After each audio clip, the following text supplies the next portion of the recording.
Hello, everyone. Happy Valentine's Day. Thank you for being patient. Sorry I'm late.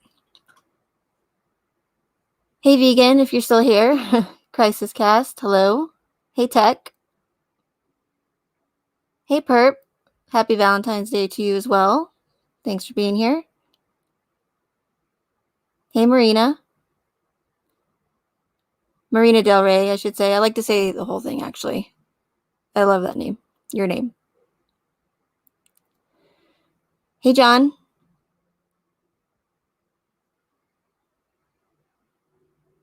Hey, Halo. Yeah, we're live. It's just me. Technical issues on me.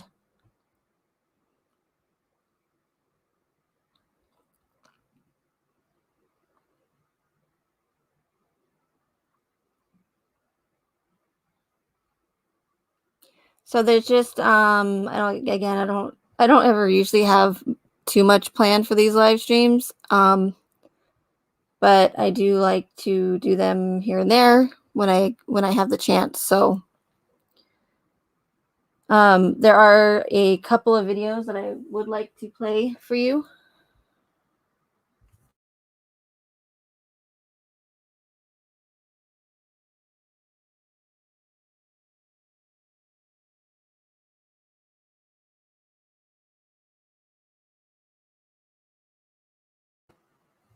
One of the videos in particular you have all more than likely seen once, if not several times. The other one you may or may have not seen. So, especially if anybody is newer to the case. Hey, Woody. Tech, you had tacos? Nice. Random, but nice. Tacos are good.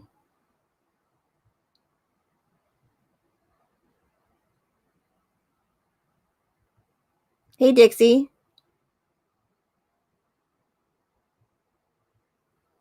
You're 100% convinced on my theory. That's probably the first time I've ever, no, maybe not the first time, but one of the very few times I've ever heard somebody say that. So that's great.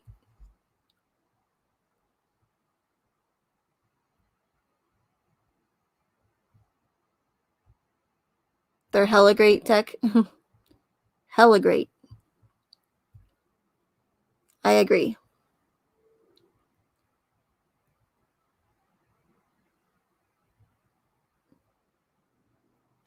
I would be interested to know, Dixie, how you eventually came to that conclusion. That'd be really interesting to hear your side of that. Crisis Cast. I got 5 street tacos and 2 enchiladas with rice and beans right now, and 4 tamales for later. Wow, sounds like you're set.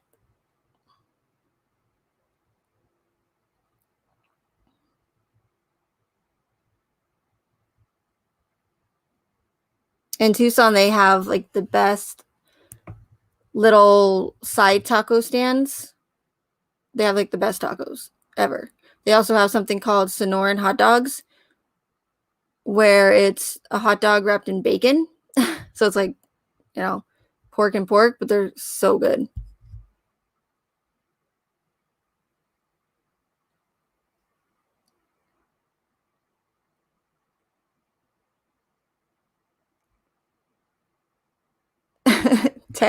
Tech typo, you call Crisis Chris.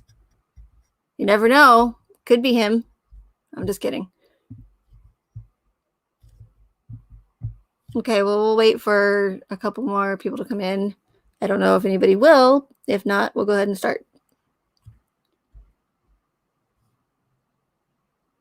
Yeah, they're really good, Crisis. Really good. And usually, like those, on the side of the road taco stands are kind of iffy. But then again, maybe that's only in Mexico. I don't know. But either way, they're really good. And I'm just going to go ahead and convince myself that they're 100% what they say they are. Hey, FRV. Hey, Gina. Thanks for being here. Hopefully my sound's okay. Nobody's said anything about it yet. I had to stop using Restream, even though I liked it because I could multi-stream on DLive and on here. That way I can get a little bit, a couple more viewers, not too many, but for some reason or another, Restream has issues, at least when I use it. And then for whatever reason, my microphone cuts in and out, but only on Restream. Hi, Heart of a Lion. Hey, Jenny. Happy Valentine's Day to those of you that just came in. Or happy non-Valentine's Day for people that don't like Valentine's Day. Not everybody likes Valentine's Day.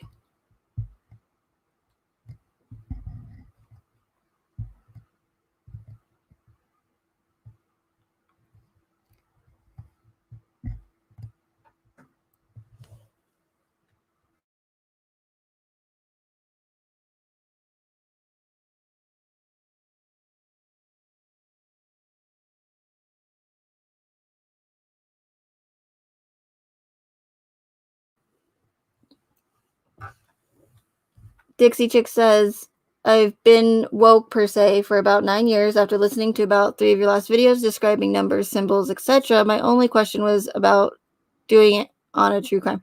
Yeah, I'm in the same boat because I think, well, you've actually been woke longer than I have. I've only been woke, it's kind of weird saying, for a few years now. But yeah, I had no idea that they were orchestrating these high profile murder cases. Again, there were, a couple that kind of stood out to me after the fact, like after I knew about them orchestrating other events, but I never really looked into them. So again, even though I've been here for 2 years, I said this before, this is my first true crime case, or my first time making videos on any event. So I made a couple on the October one, but that's about it.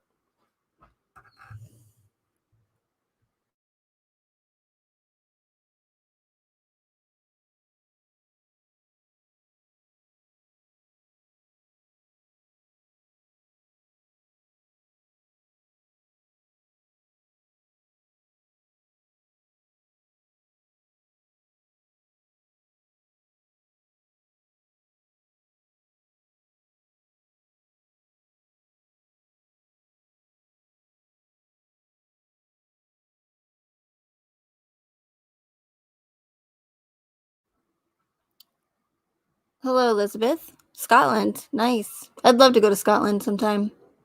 It looks beautiful.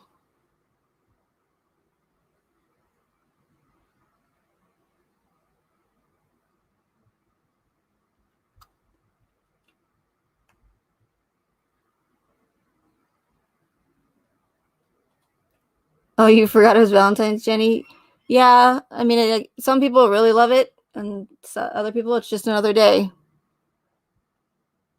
I don't know. I just feel like why limit it to one day to show your love for your significant other? You know what I mean? It shouldn't just be all days. I guess I don't know.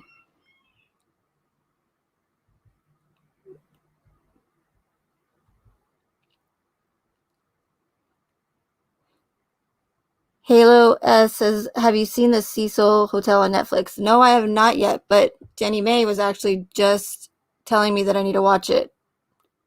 So I do plan on watching it. I've heard some interesting things about it for sure. Buddy says hello. He's quite a distance away now, but hey, Jay Gotti.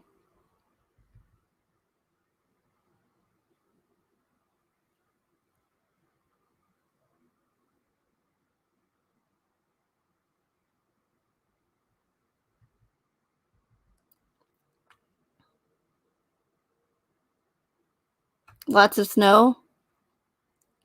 Nice. Well, I say nice, but that's also coming from someone that doesn't hardly see snow.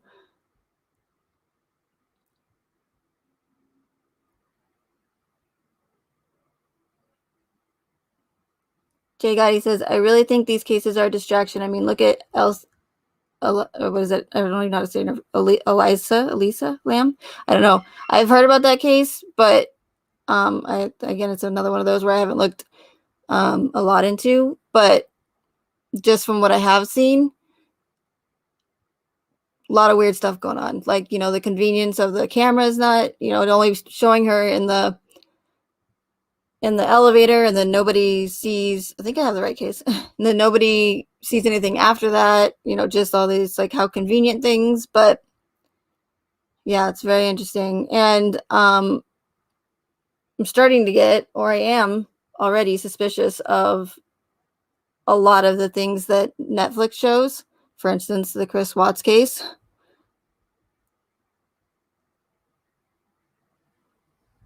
And I don't know hardly anything about that Stephen Avery thing, but I don't know why, but I get the feeling that that's another one of them. Pure distraction.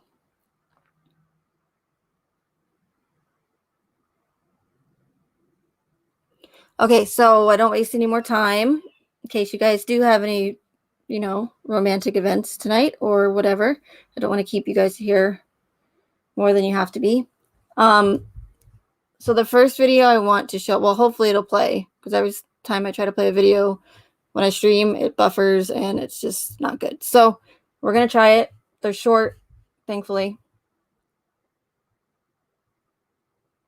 So let's do it.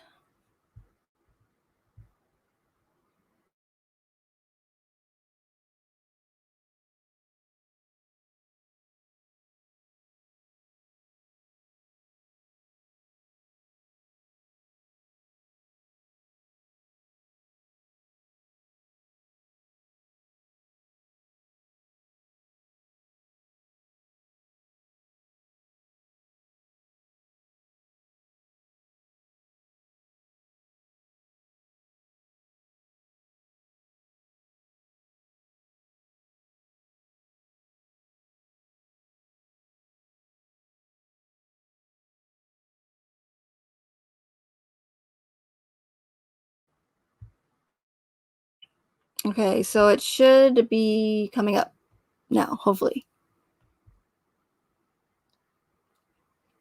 Oh, and something else that's rather interesting.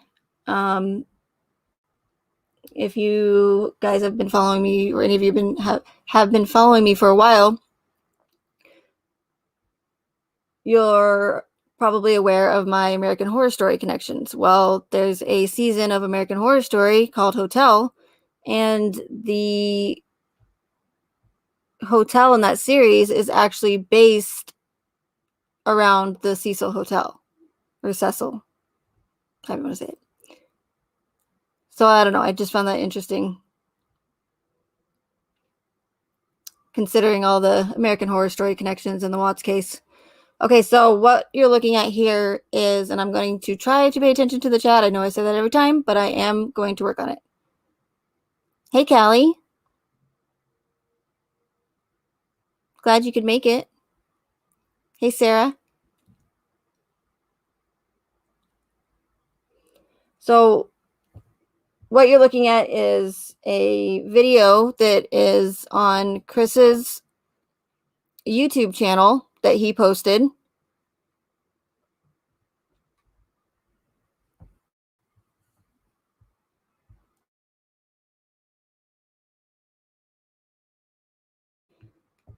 And let's see, actually, when did he post this? He posted it on, I believe, April 22nd.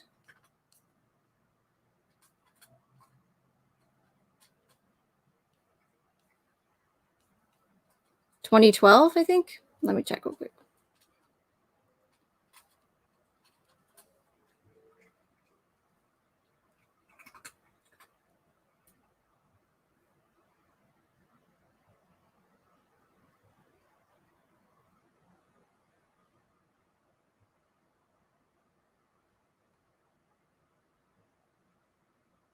Yeah, okay, so April 22nd, 2012. So this was right when the Watts allegedly moved to Colorado. Chris also created his YouTube channel. Let's see here. I'd show you guys on the screen, but then if I minimize the video, then it's just gonna like lag, and then it'll just waste more time. So he also created his YouTube channel on April 22nd, 2012.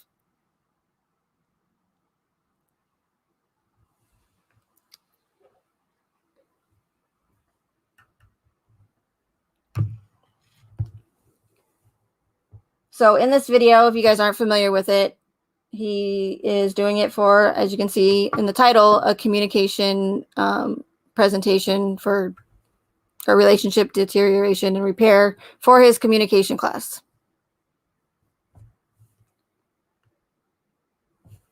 So we're gonna watch it. It's not very long, nine minutes, and then we'll talk about it.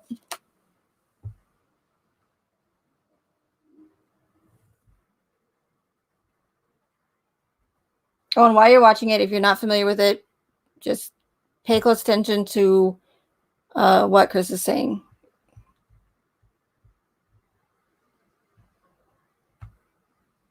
My name is Chris Watt. I'm doing communications. 70 degrees and it's awesome outside, so welcome. I'm doing my speech on relationship deterioration and repair. Can you guys hear that? The video? I don't remember if I pressed share audio or not.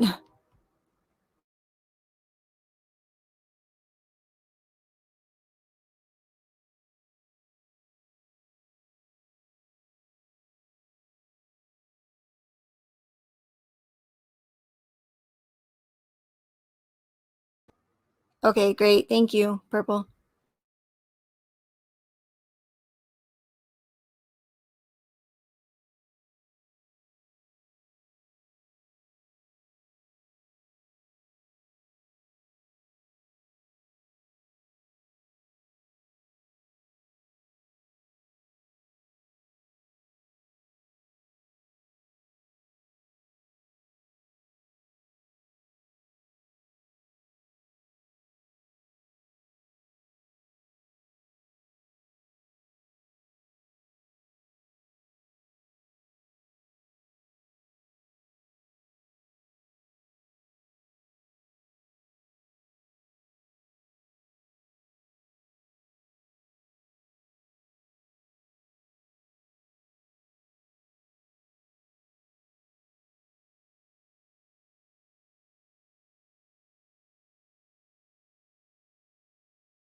No sound again? Okay, hold on. Sorry, guys.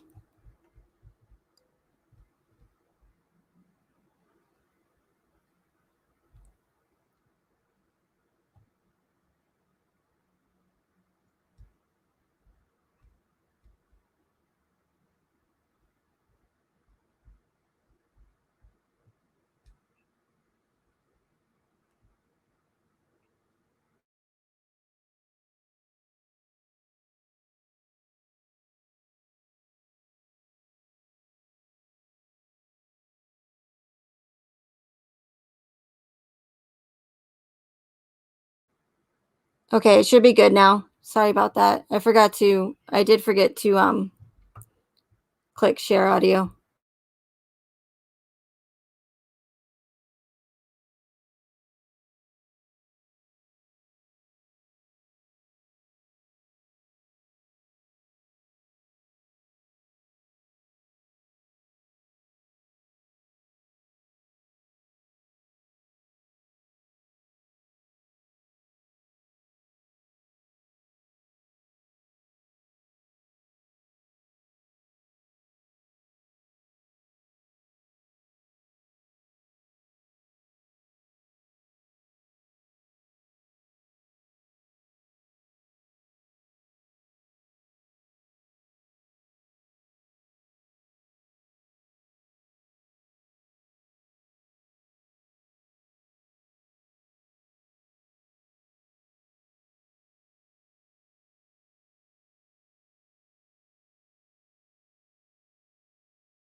No sound still?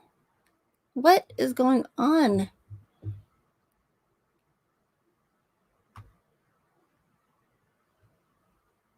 Can I get a break here? Okay, let's I don't know if there's going to be an echo, but Communication speech for Brenda Armentrout, and welcome to. My name is Chris Watt. is there sound now? Communication speech for Brenda Armentrout, and welcome to Broomfield, Colorado. About 70 degrees, and it's awesome outside, so welcome. I'm doing my speech on relationship deterioration and repair, and this is my PowerPoint. Deterioration. The relationship begins to fall apart, crumble, or fail. You have weakening bonds. You get bored of the everyday routine, and you get distractions such as work, hobbies, relationships, no matter how harmless, even at the job. You might meet a new person, and it could strengthen into something else, and could weaken the bond you have with the partner you have. You spend less time with each other, and sometimes you have no time to maintain the relationship. Sometimes in a relationship, maybe you make promises that can turn into a major betrayal, or minor arguments that could turn into things where you could say spiteful comments, which turn into bigger problems. The first phase of deterioration is interpersonal dissatisfaction, which when you become unhappy with all the everyday interactions with you and your partner. You also begin to view your future with your partner as a negative future. And the second phase is interpersonal deterioration, which you start to grow farther and farther apart. You share less of your free time with each other. You have more awkward silences at dinner, or when you're just out by yourself, you don't talk at all. You disclose less of your feelings, and you show less affection toward each other. When you have good communication, you show more nonverbal communication, which is the majority of the messages we send, like through gestures, facial expressions, eye contact, the tone of your voice. And there's many types of forms of communication these days, and it's the most successful groundwork for relationships. A few quotes that I've done research on from Elaine Schimberg. All relationships problems stem from poor communication skills, which is very true. And another quote from Schimber and Sorja: you can't communicate while you're checking your BlackBerry, watching TV, or flipping through sports section, which is very true. With technology nowadays, you'll be on your iPhone, your BlackBerry, at a restaurant, and you'll see two people at a table, and you'll see both of them on their phones, either Facebook comment status, or maybe playing a game. There's no communication at all. Commitment is the degree of commitment affects your relationship. According to Hirofumi, not surprisingly, commitment is especially strong when individuals are satisfied with the relationship, and grows weaker as individuals become less satisfied. You have to ask yourself 3 questions when you're in a relationship. Do I have a desire to keep this relationship going? Do I have a moral obligation to stay in this relationship? Or is it a necessity for me to stay in this relationship? According to my research, sometimes a necessity could be children. Sometimes when you have children and your relationship starts to deteriorate, a child could help repair it. All relationships are held together in part by a form of commitment, either based on desire, obligation, or necessity. And when the commitment is strong enough to hold the relationship together, you avoid arguing about minor disagreements and you support one another. When commitment is weak, the relationship is full of doubt and the relationship deteriorates faster. You have 2 types of deterioration. You have sudden and you have gradual. Sudden would be an example of infidelity. When somebody is not faithful to their partner, the partners realize that the relationship cannot be sustained. Gradual would be if you met somebody at work or a new friendship has occurred, and as it goes on, you see that, okay, maybe this relationship has more potential than the relationship I have with my partner. And that would gradually push the old relationship out and push the new relationship in.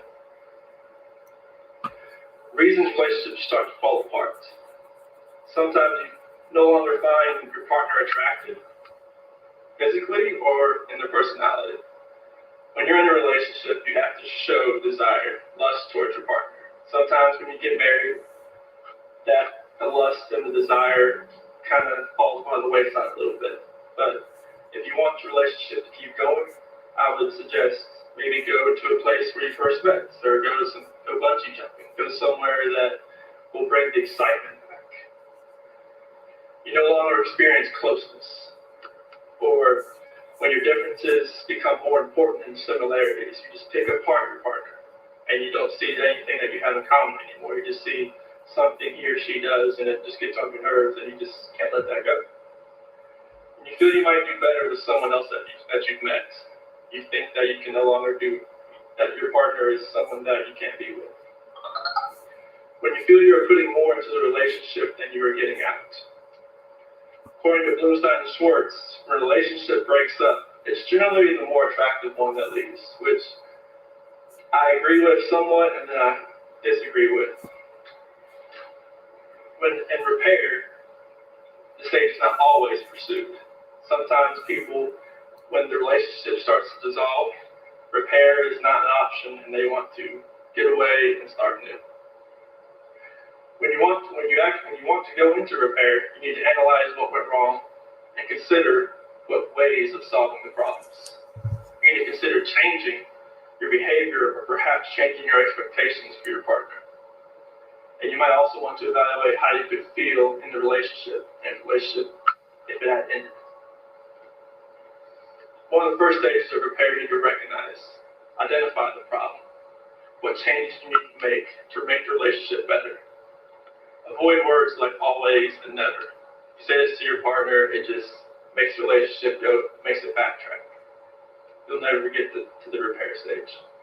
You need to take responsibility for your feelings, not blame your partner. And you need to be descriptive when discussing grievances. Resolution and conflict resolution. You need to look closely for relational messages that will help clarify motivations and needs. Exchange perspectives and see the situation as your partner does.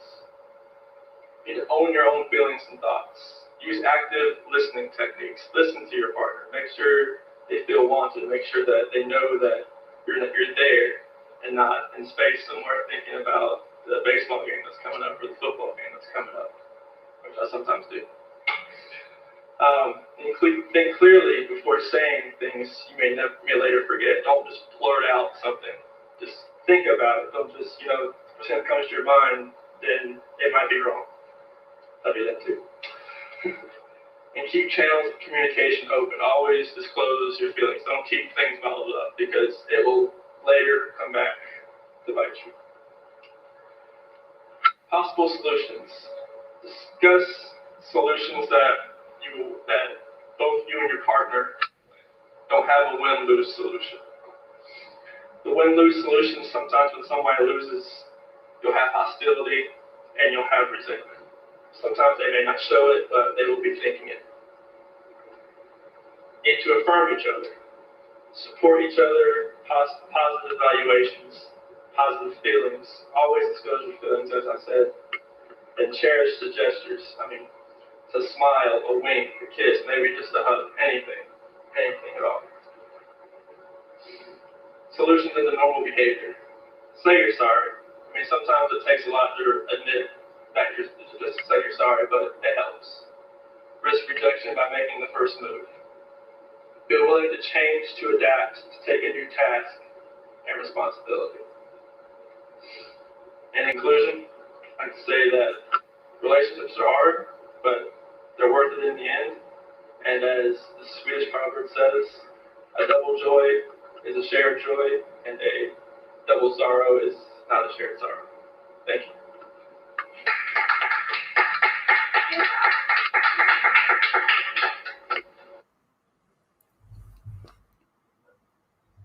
Okay. So I find this interesting.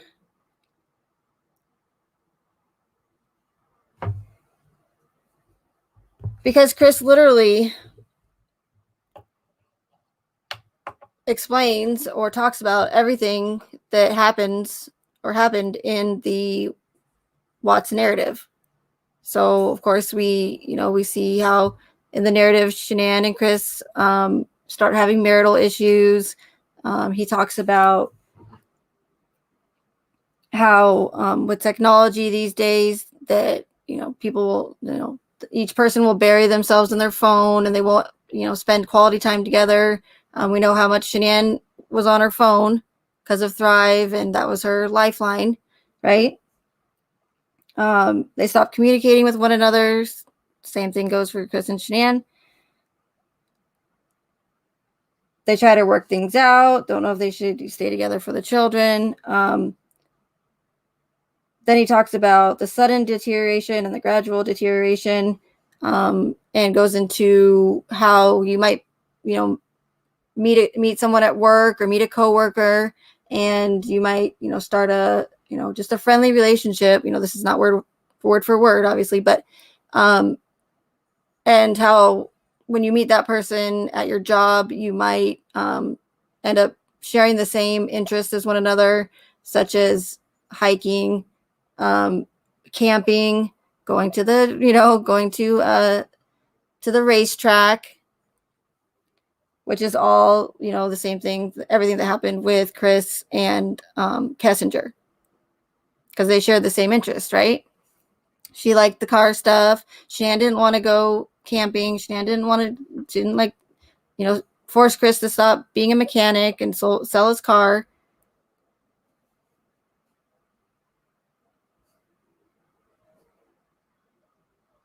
So, and I don't need to go any further into it. You guys heard it.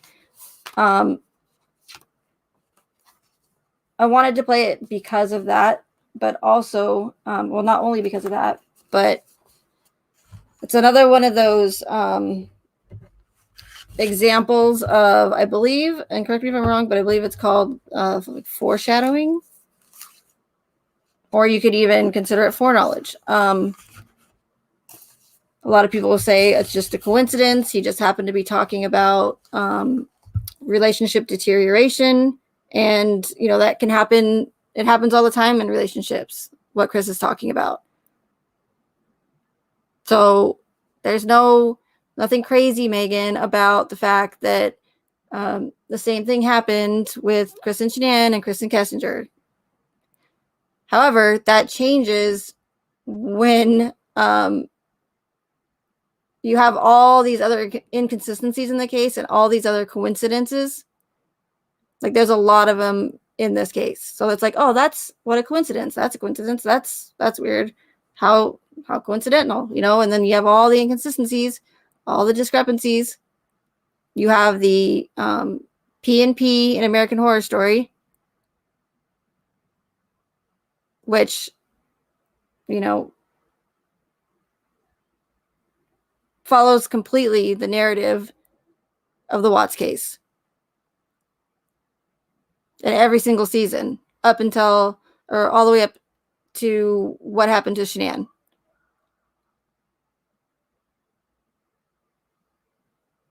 So my other issue with this video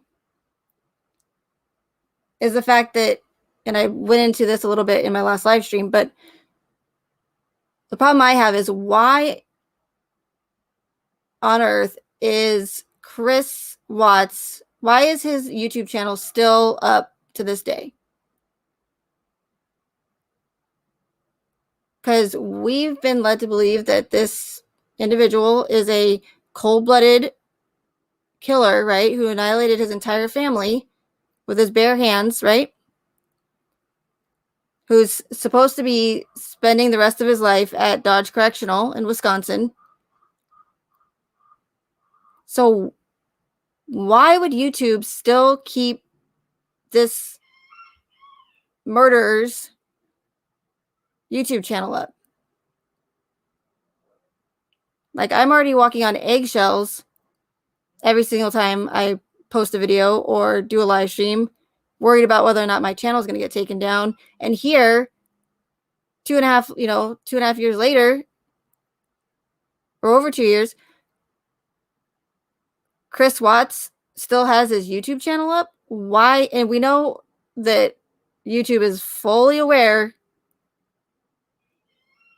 of everything going on, or that Chris is a convicted murderer, quote unquote, right? Because YouTube sees everything, right? It's like eyes in the sky, or eye in the sky, whatever. So why would YouTube want to be associated with something like that? Like, if other channels can't even keep, their channels up for just, and they're not even in prison, right? Allegedly. I mean, obviously, Chris can't control his YouTube channel through prison. As far as I know, I don't think he can. And he's also hasn't posted any content other than that.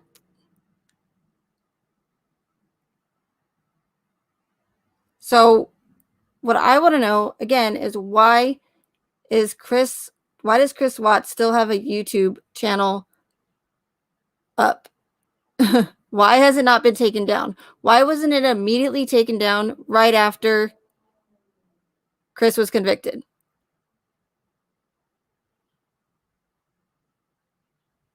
Why would YouTube keep up somebody's channel who's supposed to be serving the rest of their life in prison, and not only that, but a murderer?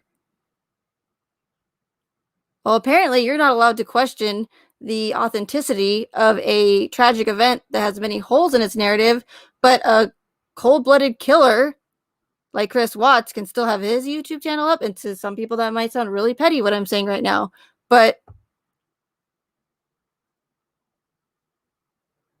it's not, again, more the point I'm trying to make is not the fact that, it's like, oh, Chris can still have his YouTube channel up, but I can't. I mean, it's a good point, but why would YouTube keep it up unless they wanted people to see that video to this day? Hey, 1 hour.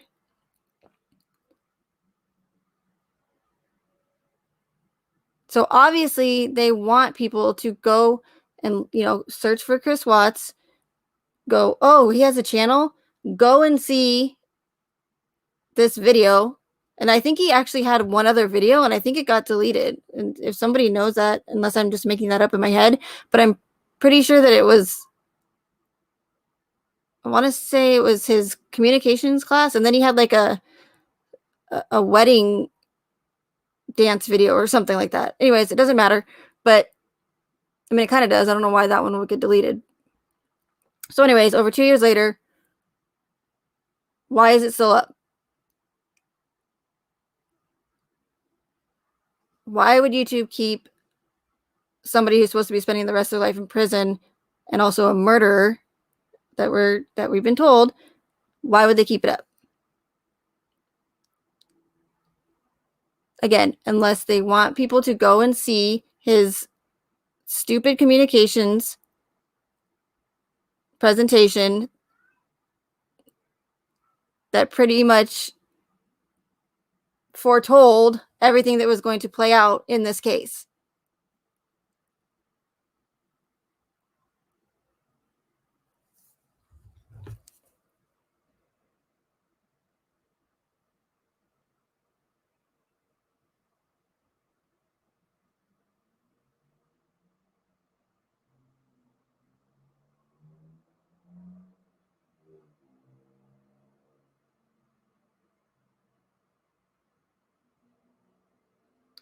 Swamp Lover says, wait, so I'm still wondering how Chris got in the position to be giving lectures on marriage. As far as I know, Swamp Lover, it was just for a communications class that he was taking for school.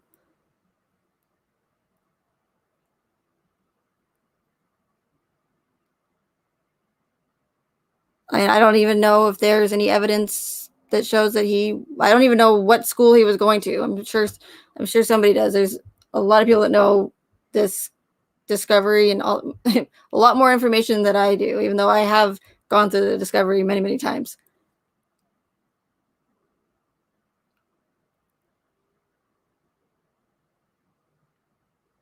And it's just, and that's the thing too, like Swamp Lover, it's why is it that the only video that he has posted on his YouTube channel is a video that, pretty much foreshadows or prior to this, years before this happening, it happens, right? Oh, and besides the fact that he's following Lavelle, of course, because now you have I didn't even think about this, but you have people that go and search for Chris Watts, see his channel, click his stupid communication, one and only video, right? And then underneath, what do you have? You have Lavelle that has some more free publicity there because that's the only channel he's following, right? So people go, oh, what's Lavelle? Let me click on it. Even, maybe they probably already know about Lavelle if they're following the case. But either way, people are going to be interested in what it is, and they're going to click on it. And there's that publicity going on for Lavelle once again.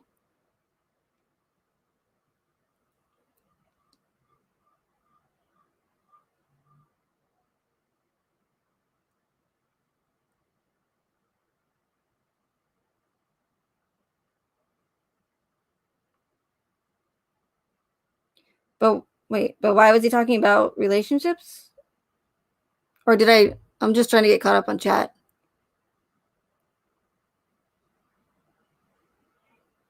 I think I answered your question for you, right? Hopefully.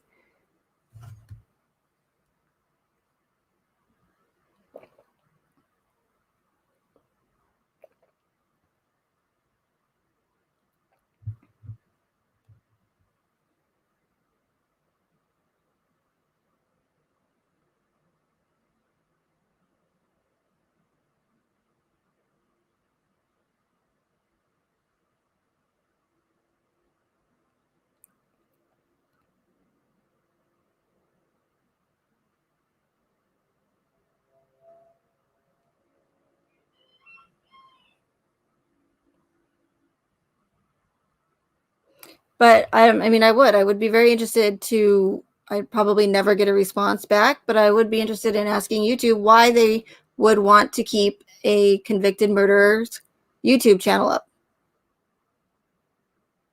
I guess I could try, doesn't hurt, but I doubt they're going to respond. But again, to be honest, I don't even know if I want that attention focused, towards me complaining about it.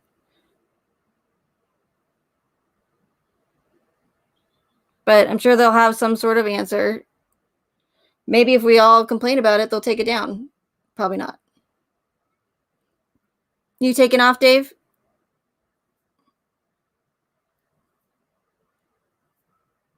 Thanks for stopping in. Appreciate it.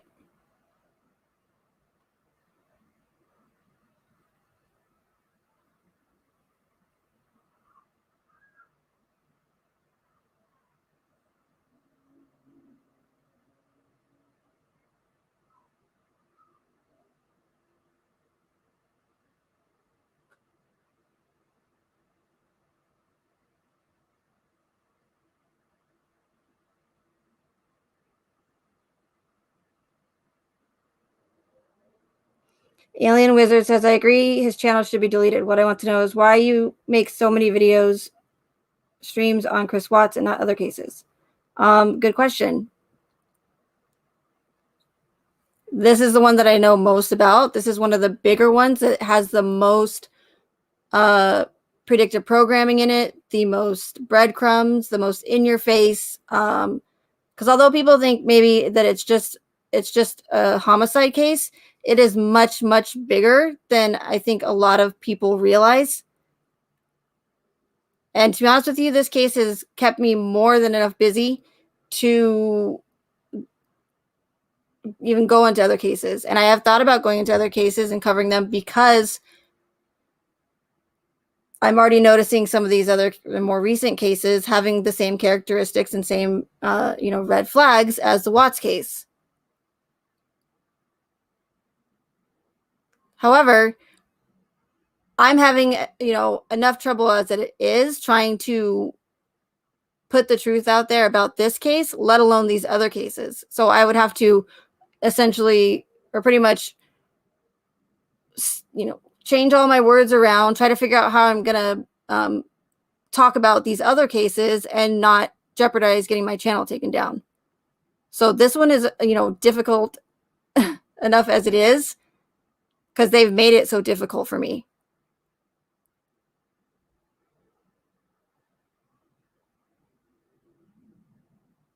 So the fact that I'm struggling enough as it is, or they're making it so difficult as it is for me with this case, it's going to be even more difficult with other cases.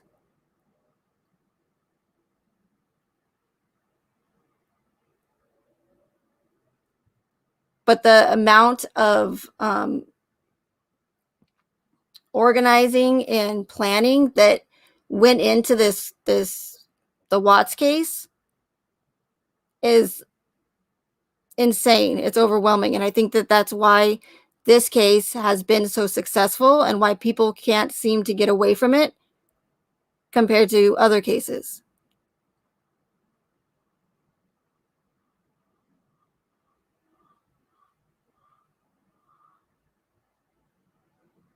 I mean, I'm still finding more and more and more information about this case. That's how much, again, just planning and just everything that went into this case, that the effort that they did. I mean, it's insane. And I know that my videos are kind of, scattered all over the place, so it might not seem as shocking or like as big a shock value.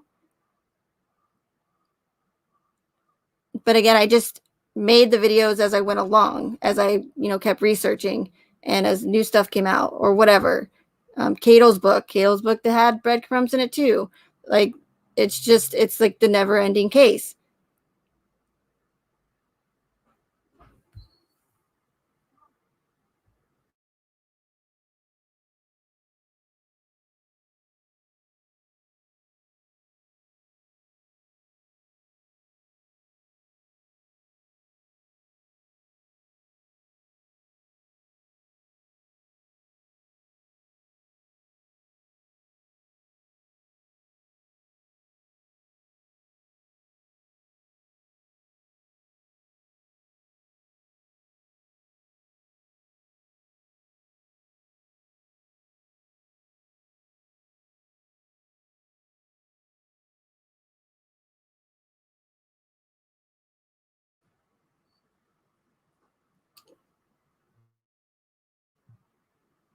Okay, I'm just reading the chat because I told you guys I would work on that.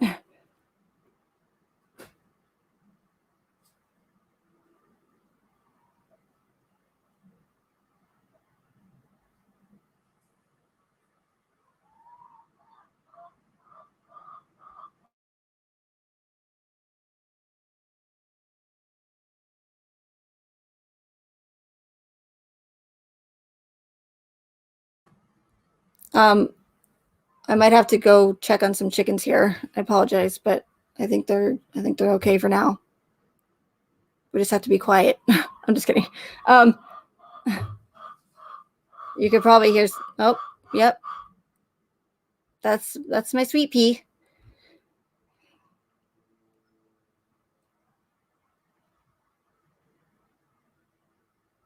Okay, so I saw. Oh, and then something else I wanted to say is that I'm having, again, a hard time enough as it is trying to show people the truth of this case, let alone multiple cases. I don't know. Again, maybe I should be covering those cases just so I can show more examples. But once again, YouTube is making it extremely difficult for me, and I'm really struggling, and I'm trying my best. But I mean, there's so many things that I can't say without the algorithms, like triggering the algorithms.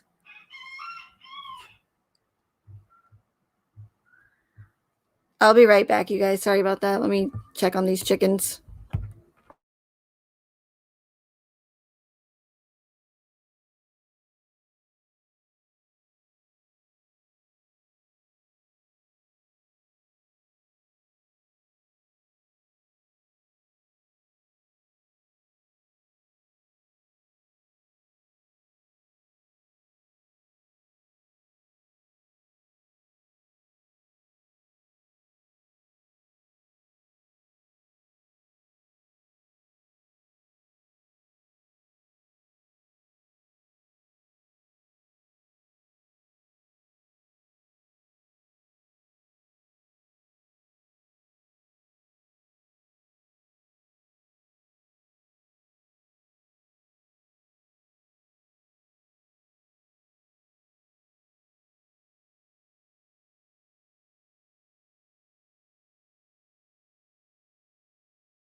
Okay, sorry about that. They're very needy chickens, to say the least.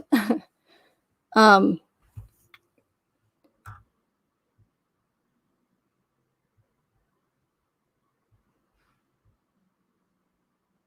I don't remember what I was saying. Oh, I guess about why I covered the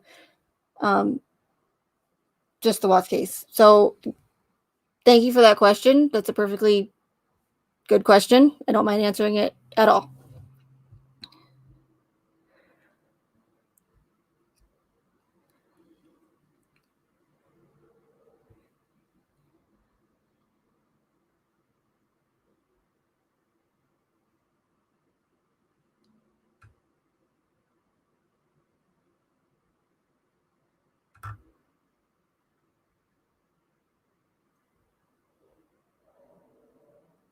Yeah, I'm being summoned, Callie says.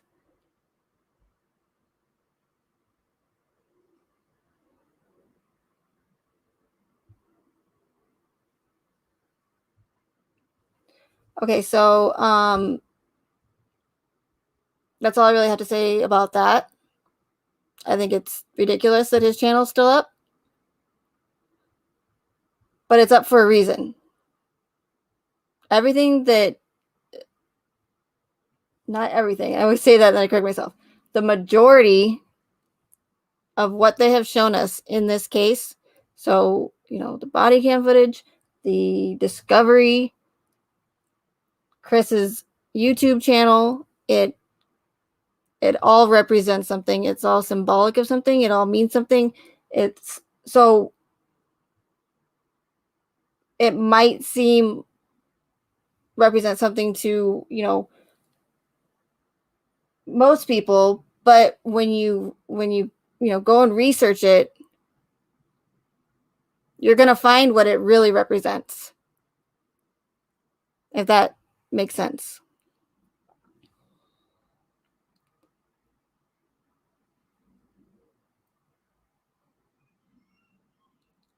Like, as I mentioned in my last live stream, it's stuff like when Chris, in the discovery, it says Chris Googled or searched for the Mount Colima volcano in Partukin, I think it is, probably saying it wrong, but he searched for the two volcanoes, right? Why does law enforcement think it's that significant to put it in the discovery, but they didn't think it was significant enough to ask Chris why he searched for those volcanoes?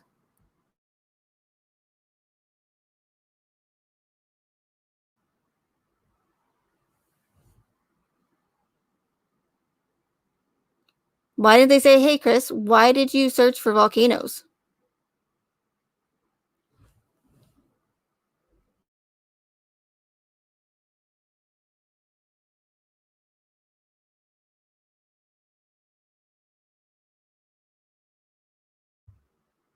Why did he search for dioptase? We don't know, because law enforcement, as far as we know, didn't ask him. But they sure thought it was significant enough to put in the discovery.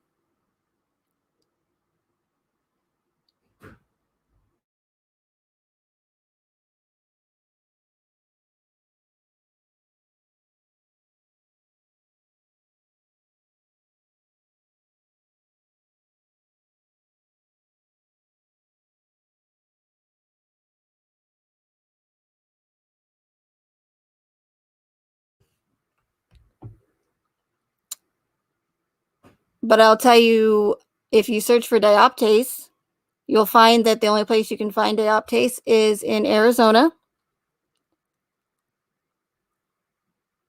and some other, third world countries.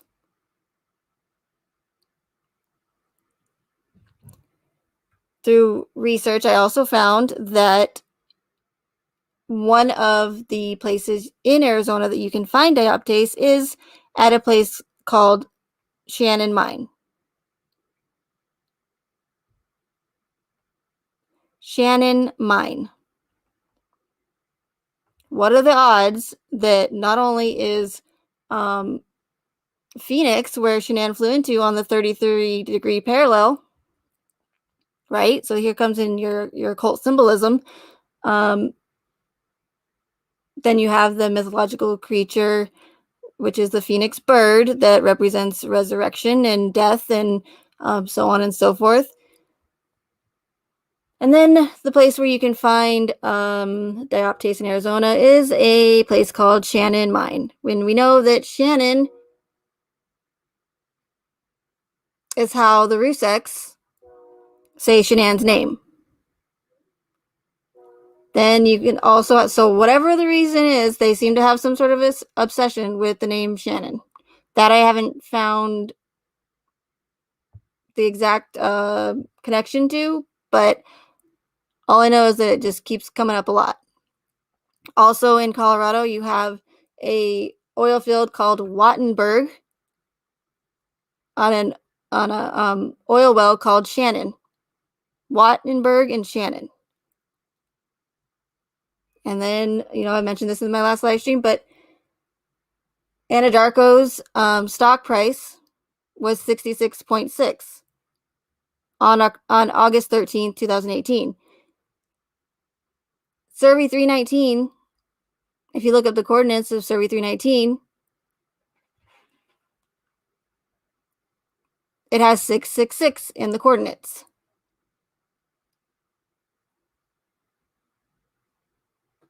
August 13th, day of the murders. Chris Watts was 33. CC equals 33 in gematria, in numerology.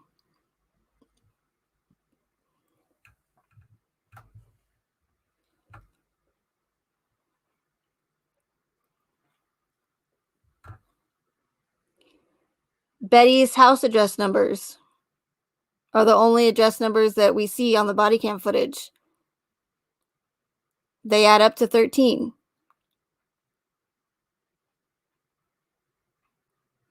And I could be here all night going over all of the occult symbolism in this case and the numerology.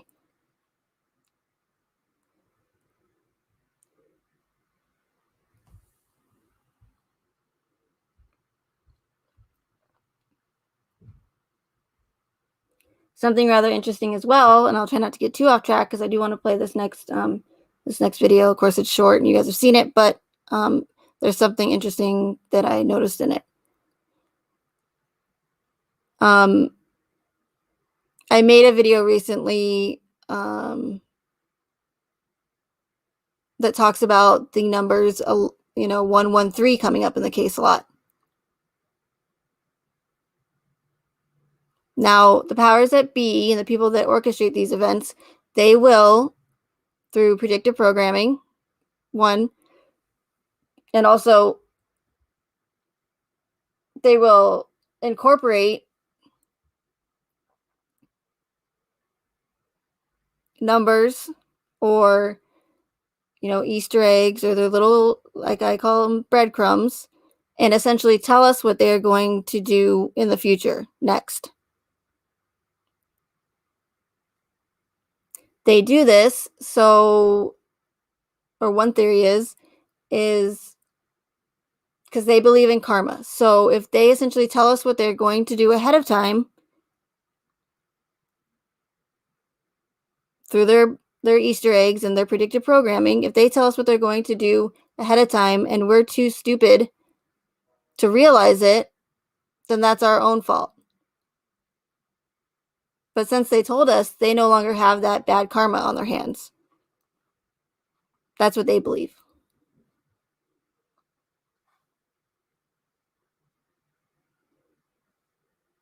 Do I know about the cipher in 3? Is that pi? 3.14159? Well, that was fun to say. 3.14159. No, I don't. Alien Wizard.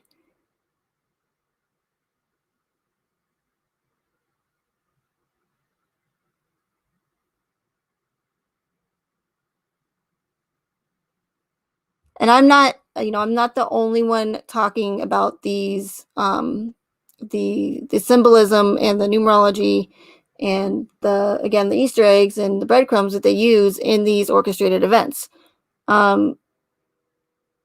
If Jenny May wouldn't mind putting in the chat for me RV's channel, I would play his videos for you. I might still actually make a video and compare, his video to my findings in the Watts case. But he's another one of those channels like myself where I believe he's already been taken down, had his channel taken down once, and he had to start another one because he's a truth channel and he's exposing the powers that be for, other events that they are responsible for. I just happen to be the only one that's covering it in true crime.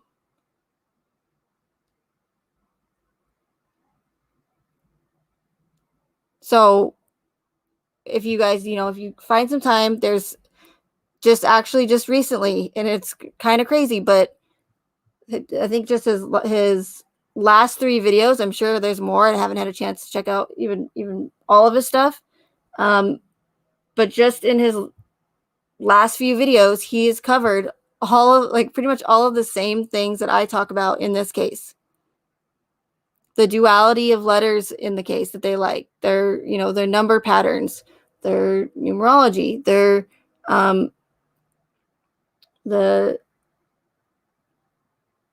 the symbolism, and it's all right in our faces, and he talks about that. They literally put it right in our faces and they mock us. And the majority of people will have no idea. He talks about the duality of letters and CC. And I was like, had to pick my jaw up off the ground, like, because I was surprised, but then I wasn't surprised. Because CC equals 33, and he talks about that in his video. He talks about how they use certain colors. How orange is an occult color. We see a lot of orange in the Watts case. We have the orange flowers, in the kitchen, all the Broncos colors. Nate was wearing a Broncos jersey, Broncos hat. There's a connection with black and yellow, which I haven't even had a chance to make a video on, but it's crazy. I mean, there's so much that I still haven't even shared with you guys, that it's making videos is so time consuming. It's very, very time consuming. So, but I do plan on making these other videos. So yeah, when you get some time, I'm gonna try and get back on track here. Check out RV Truth's videos. I just wanted to let you know about his channel again, because I'm not, and I will talk about it a little bit more, because it's funny, because the next video I'm going to play actually has a little bit of something to do with the symbolism and what they tell us right to our faces. Okay, so let's get into that so I don't waste any more time. Sorry.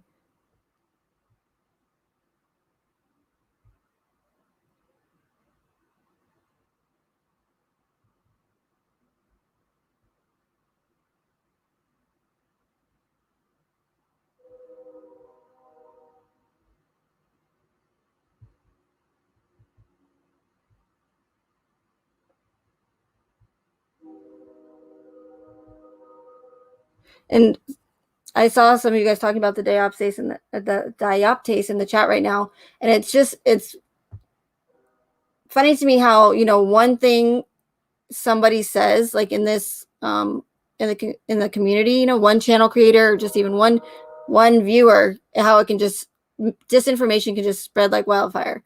But not only that, but then you have someone like Sherilyn Cadle, who puts this book out and says that Chris told her that Kessinger is into, she's a witch and she's into all this dark stuff. And Chris and her did like dark stuff together with her friends. And I mean, number one, you're talking about Chris telling Cadle this. We know that Chris is a pathological liar. So pretty much anything that Cadle says should be taken with a grain of salt, as well as Chris. But, people just want to, they just for whatever reason, 100% believe it. That, oh, Kessinger must have been a witch. She must have been putting dioptase in Chris's drink to subdue him or to mess with his brain functioning or whatever. But it's all hearsay. There's no proof surrounding any of that stuff, and that's it. It just makes everything worse for this case, but it's done on purpose.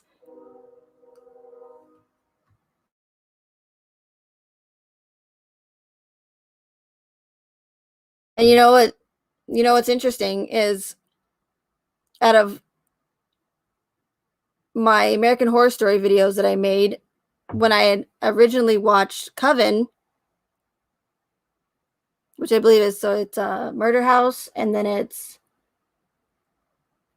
Coven, or is it Freak Show? I don't know. But either way, Coven, I didn't find a lot of connections, so I didn't make a video on it. Like, there were some, but they could have been, stretching or whatever, I guess. But which I after the fact, now that I've been noticing more, I don't even know what to call this, because usually it's predictive programming, but that's okay. I said it earlier. But see, that's the kind of, like, those trigger words that I just said, like those that the algorithms will pick up. Like, you're not allowed to talk about what I just mentioned. Hey, Mark. So his case is like, it shocks me every single day, because usually, yes, there's the P and P. Well, they have kept going after the fact with this American Horror Story thing. For example, 1984 came out a while after the case, right? Well, I made a video on it, and I said, I wonder if there'll be connections in this 1984, because I was already seeing connections before the season even came out. Shanann was born January 10th, 1984. Then you have American Horror Story season 1984. And sure as shit, there was a ton of connections in the case. So even though the Watts case happened, and then, so it would no longer, I guess, be predictive programming, but the people controlling this narrative were still going with these connections in American Horror Story. I made an entire video on the 1984 season. And some of those connections are in Sherilyn Cato's book, and also those letters that he wrote to Sherilyn Cato. Chris talks about how he, in his letter, how he fell into a trap that he couldn't climb out of, right? Well, one of the characters, the campers the camp counselors in 1984, he actually falls into a deep spiked pit that he can't get back out of. And I know you could say, hey, Sean, you could say that's just a coincidence, but you have to remember all of the other connections in the case. There's so many that there's just no way that they're coincidental anymore. Especially if you know how these people work.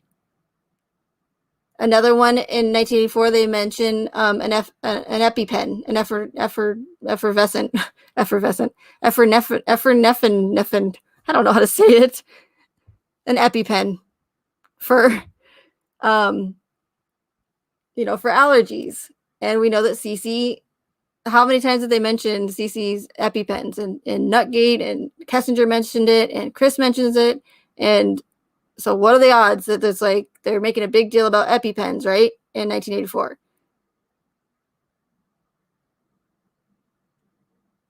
Then you have, of course, the cat is named Bella. And right before 1984, I was like, oh, they've pretty much used everybody's names in this case in American Horror Story except for Bella. And then, poof. The freaking cat in 1984's name is freaking Bella, okay? That's the kind of stuff I'm talking about. It's ridiculous. And it's so in our faces. Right in our faces. They don't even try to hide it anymore, you guys.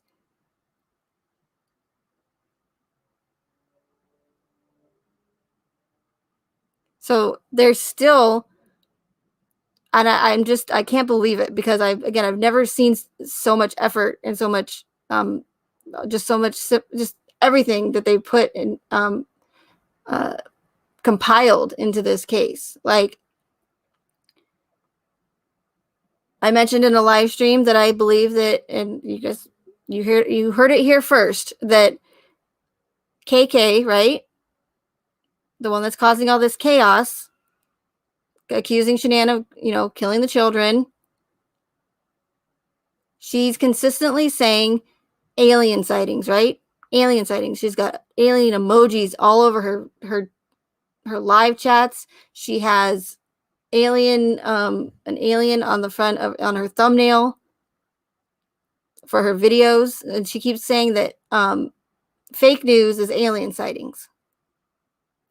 So I'm like, okay, why is she pushing this aliens thing? So, because again, everything that's happening in this case, or most of it, the majority of it, it means something. It's there for a reason.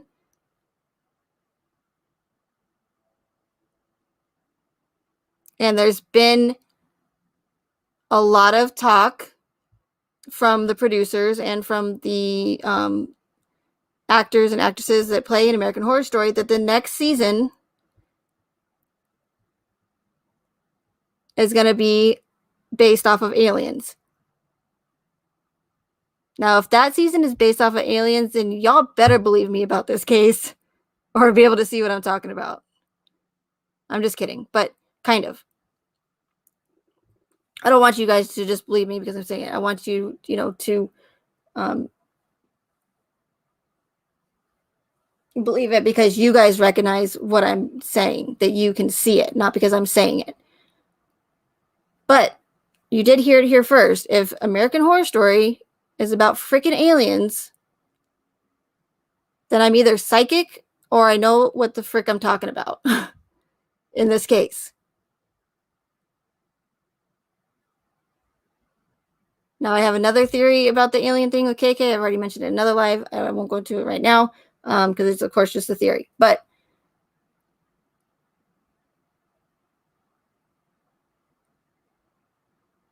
I guess you could call it reverse predictive programming. I don't know. But even after the fact, even after the case was closed, they're still incorporating this stupid Watts narrative into the show. So let's get into the other video now. Sorry about that. Okay.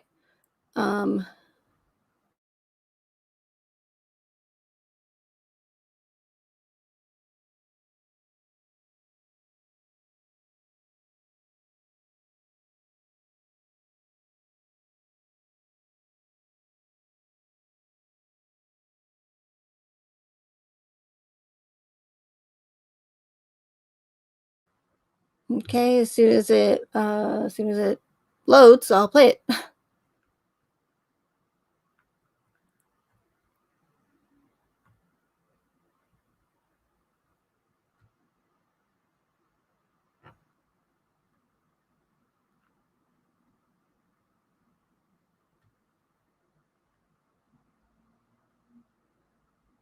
Okay, so I'm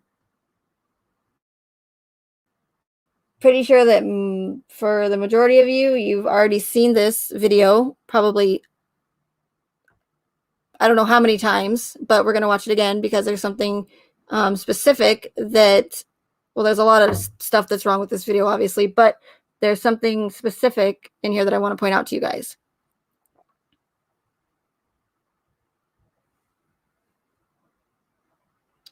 But if you're not familiar with it, this is Chris giving his sermon on the porch interview where he's, pleading for the safe return of his missing, family.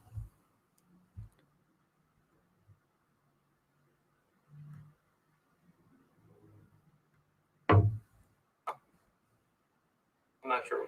I'll just wait for you to ask. last question, but like I want them wherever they're at. Like I have no inclination of where they're at right now. Like I've exhausted like every friend that I know of, and every friend that I have has called friends that Shanann has that maybe I didn't know about, and it's just like it's like it just vanished. Like she's not, like when I got home yesterday, it was like a ghost town.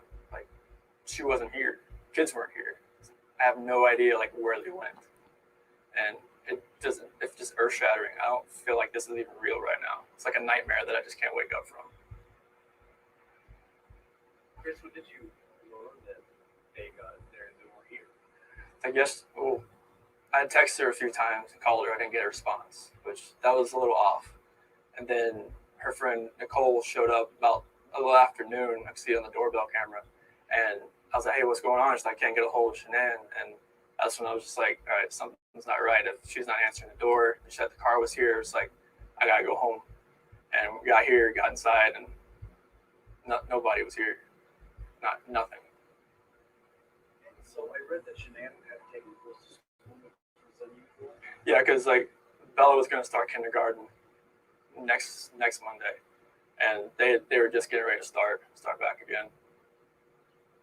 So your friend Nicole kind of tipped you off at something. Yeah, because like she was here at the front door, and that's when I kind of knew, okay, like if she's not answering anybody else either, this isn't like her. Because I mean, she works at direct sales business, and that's what she does. And for her not to respond to any of her people, if she doesn't respond to me, that's fine. I mean, like she's busy, she's got stuff going on, but not to respond to her people though, that was not like her. Chris, you've got a beautiful family, and it looks like you all love each other very much. What went through your mind the minute kind of feel like something's wrong? Like I was trying to get home as fast as I can. I was blowing through stoplights. I was blowing through everything, just trying to get home as fast as I can, because none of this made sense. Like if she wasn't here, like where did she go? Like once I got here, it was like, all right, who can I call? Who do I know that she could be with right now? If she went to a friend's house, where could she be staying? And we went through everybody. I mean, just everything in my contact list and her friend's contact list, and nothing has come up. Everybody has said like they haven't heard from her either. I'm just hoping right now that she's somewhere safe, and maybe she's there. But right now it's just like, if she's vanished, like I want her back so bad. I want those kids back so bad. I wanted to ask you a little bit about the hard part. Your first thought is, where are they? I want them back. Your second thought is, your friends are telling us that you can't hurt you a little. Your second thought is that you're afraid people think you may have done something. Yeah, I mean, nothing. Everybody's gonna have their own opinion on anything like this. I just want people to know that I want my family back. Like I want them safe, and I want them here. Like this house is not the same. I mean, last night was traumatic. Last night was, I can't really stay in this house again, like with nobody here. And last night I wanted that knock on the door. I wanted to see this kid just run in, just barrel rush me and just give me a hug and knock me on the ground. But that didn't happen.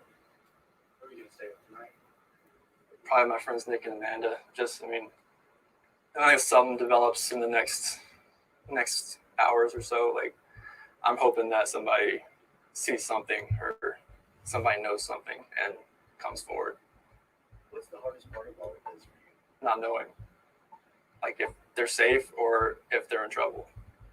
Like there's just that variable. Like I'm not sure. I mean, I can't do anything right now from where I'm at. Like I'm not sure if they're safe somewhere, just huddled up somewhere, or if they're in trouble. And knowing that if they could be in trouble, it's earth shattering right now, and it doesn't feel like it's real. The weird part of all of this, it sounds like everything was kind of locked up. There's no signs of them leaving the house. No, like we have camera there. Neighbor has a camera. Everything's checked out. Do you have a camera in there? A doorbell, only right there. The neighbor has one over there. Were all the doors around the house locked? Front door was locked. The garage door was unlocked, but that's normal for, like, when she comes in the house, she leaves it unlocked just so she can come in and out, just in case to get in the garage door, but the back sliding door was locked as well. So how would she have left the house if she did leave the house? I don't want to put anything out there, like just suspecting like if something like somebody pulled in the back, and because we have a driveway back there from the new townhomes, but it's so hard to tell. Like there's no cameras in the backyard or anything like that, so it's really hard to even suspect anything right now as far as how she could have left, or if someone came picked her up, or if somebody took her. Meanwhile, today's reality, you've got cops there, cops here, cops in your house, canine units. I've never seen something like this in my lifetime unless it was on TV or a movie, and this doesn't seem real at all. It just seems like I'm living in a nightmare, and I can't get out of it. I just want them home. Did you guys hear what he just said? Sorry, I had to stop that part. Let's listen again.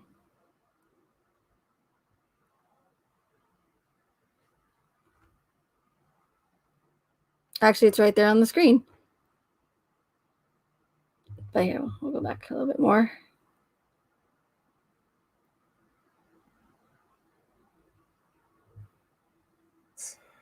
I've never seen something like this in my lifetime unless it was on TV or a movie, and this doesn't seem real at all. It just seems like I've never seen anything like this in my lifetime unless it was on TV or in a movie.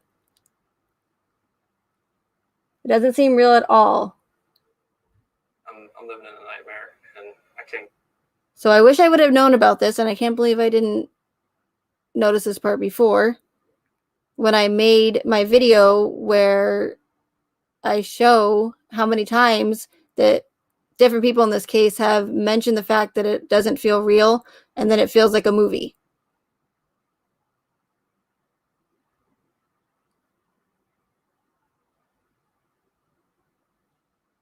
And Purple, that's funny you mentioned that, because that's exactly why I wanted to.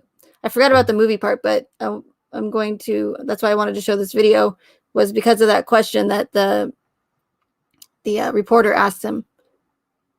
But yeah, so I might edit my video that I posted about all the movie references and just add this one in there, because it's really important, and it just only further supports what I'm saying. Get out of it. I just want them home so bad. Did you see your kids and your wife whenever, or you had the kids? I forgot. Yeah, I had the kids over the weekend. Did you see your wife when she got home? She got home really late, about 2 a.m. from the airport when she got back from Arizona. Did you wake up and say, No, I saw her when she got in, but it was really quick just because it was 2 a.m. in the morning. But I saw the kids in the monitor before I left, and that was it. What kind of efforts are happening right now, Chris, to find them? Right now in Frederick Police Department, they've been on point. They've, with the officers, detectives, sergeants, canine units here, they're getting sense. So hopefully they can pick up something and kind of go in a direction that will actually lead us to where maybe they're at right now. Yeah. Shanann went to. Where'd you get that shirt? Oh, this is I think she got it off Amazon, but this is my favorite college sports team. Wasn't she just there? She was just in North Carolina. Yep. So she actually probably got it from there. Usually she gets stuff from Amazon, but this one, I like these shirts a lot. You guys, you love your friends. Describe your little girls to us, and Okay, so there's the part that Purple Butterfly mentioned. Let's listen to it one more time.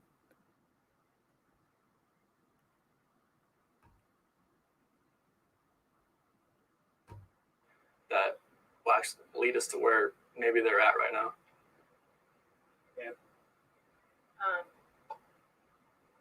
Shanann went to. Okay, so she says, Shanann went to,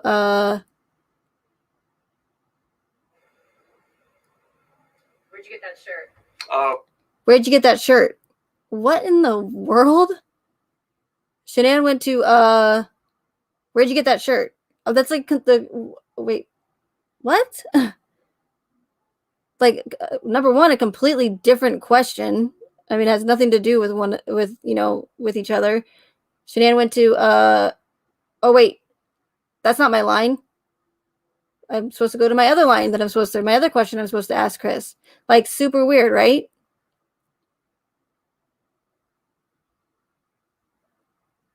How did she go from Shanann went to where'd you get that shirt? And number one, why would a reporter ask that kind of question to someone who is trying to find his family? Number one, why would she care where he got the stupid shirt? And number two, why would she ask him when he's, it has nothing to do with getting,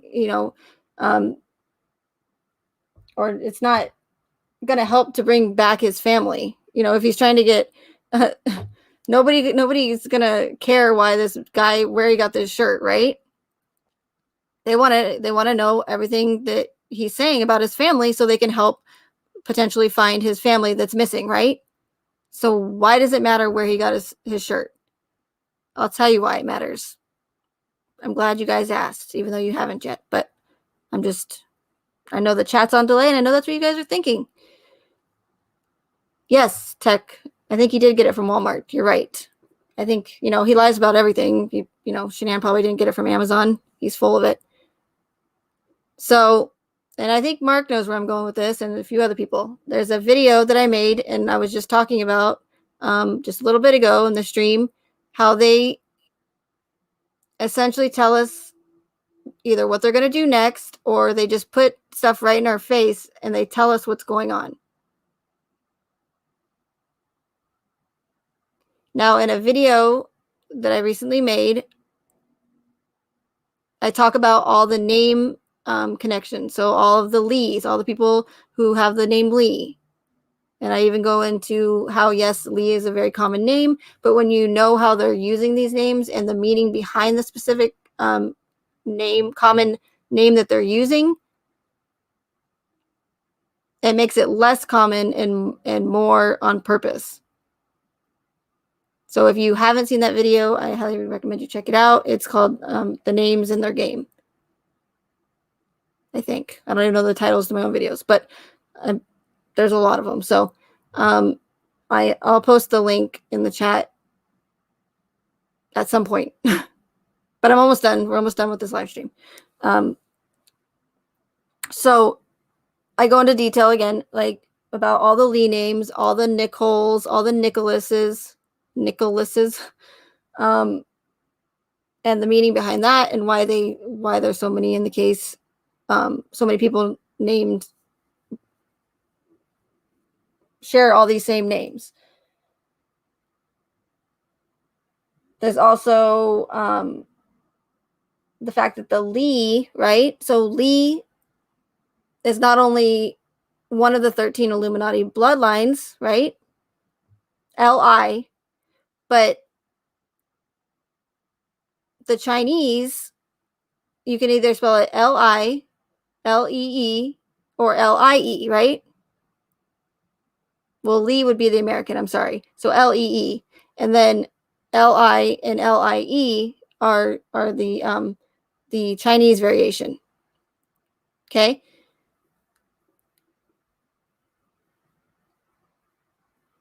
So what they're doing in the Watts case, if you haven't seen my video, they have incorporated not only Lee, with into many of these parties involves names,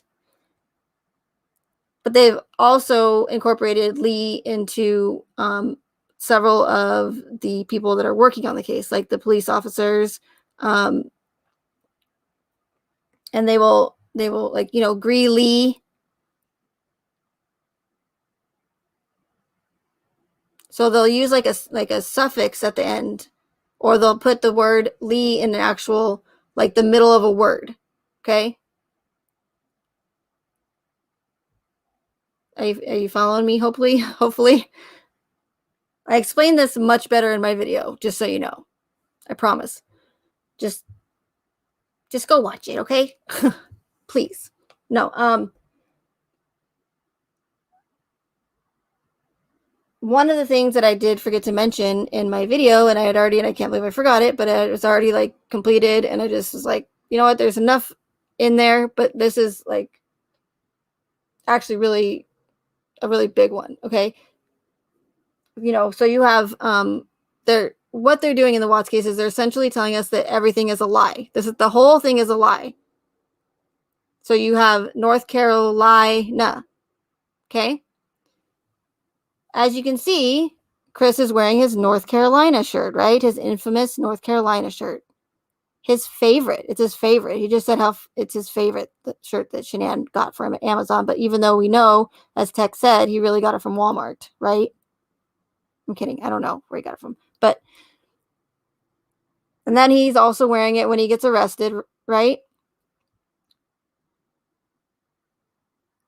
I don't know if you guys have seen Cindy Watts' video that she did. I believe it was for ABC, the one where she's talking about how she wants Chris to not take the plea deal. But in her video, in her interview that she does, she's wearing a North Carolina shirt. What is the deal with this family in North Carolina? Are they just like representing, like, yeah, North Carolina, let's represent, in this murder case? Maybe they're just big North Carolina fans. I guess they do live there, right? And Chris may have just been wearing that shirt that day, right? But to me, personally, I find it a little strange that Cindy, I'm sure she's got other things to wear besides, in my opinion, a very ugly, not one of the better looking North Carolina shirts. But in her interview, Cindy Watts is wearing that North Carolina sweatshirt. So out of all the things that you could choose to wear in your interview about your son who just pled guilty to murder, and you're going to be on TV, why would you wear a North Carolina sweatshirt? Out of all the things you could wear to choose, knowing that it's gonna, you're being video recorded for this interview. Again, maybe they just really want to represent. However, I don't think that's the case. Knowing how these people operate and how they love their names. Hi, Octavia. How they love their names, they love their numerology, they love their codes. When you know that, it's so like obvious and in your face. But you have to know how these people work, and that's what I'm trying to show you guys. Because they do it for, not just in true crime, all these other tragic events. That's what they do. Just like I was talking about RV Truth channel. He covers those other, bigger events.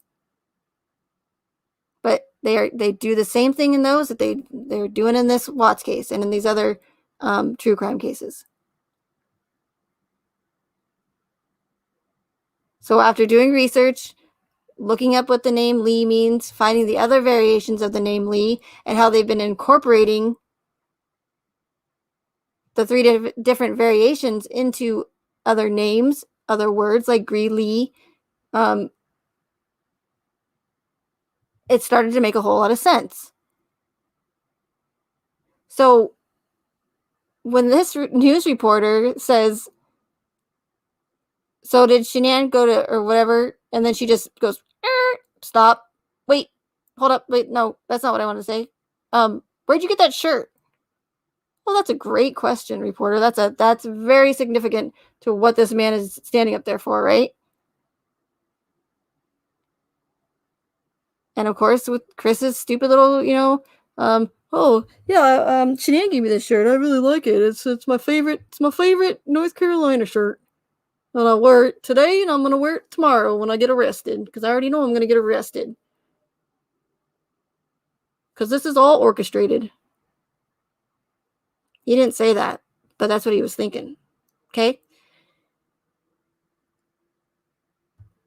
I forgot to throw in the likes there.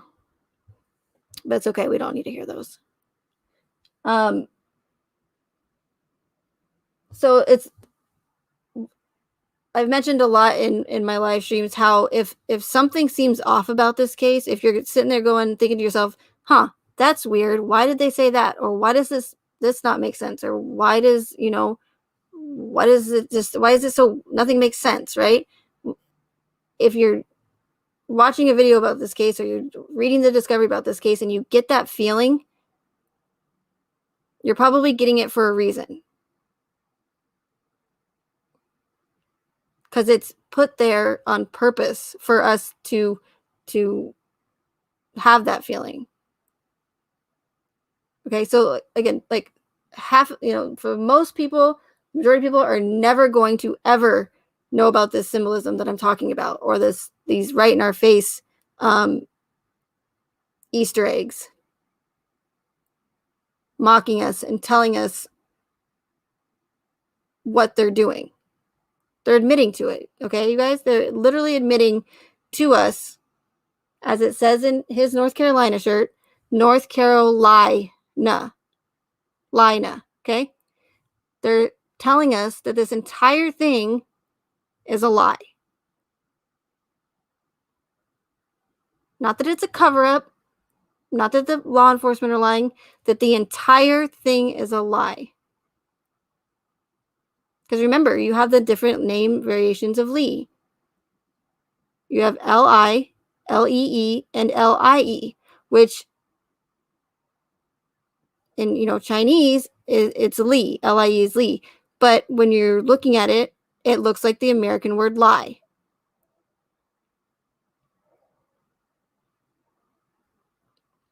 Then you have, that I mentioned in my video, you have one of the girls, Chris mentions, was wearing a believe shirt.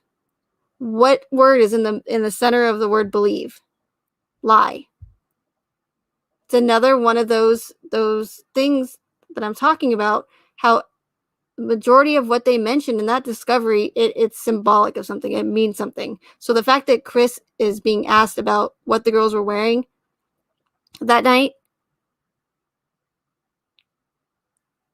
and he tells us that it's that one of them is wearing a shirt that says believe on it, they're telling us that it's a lie.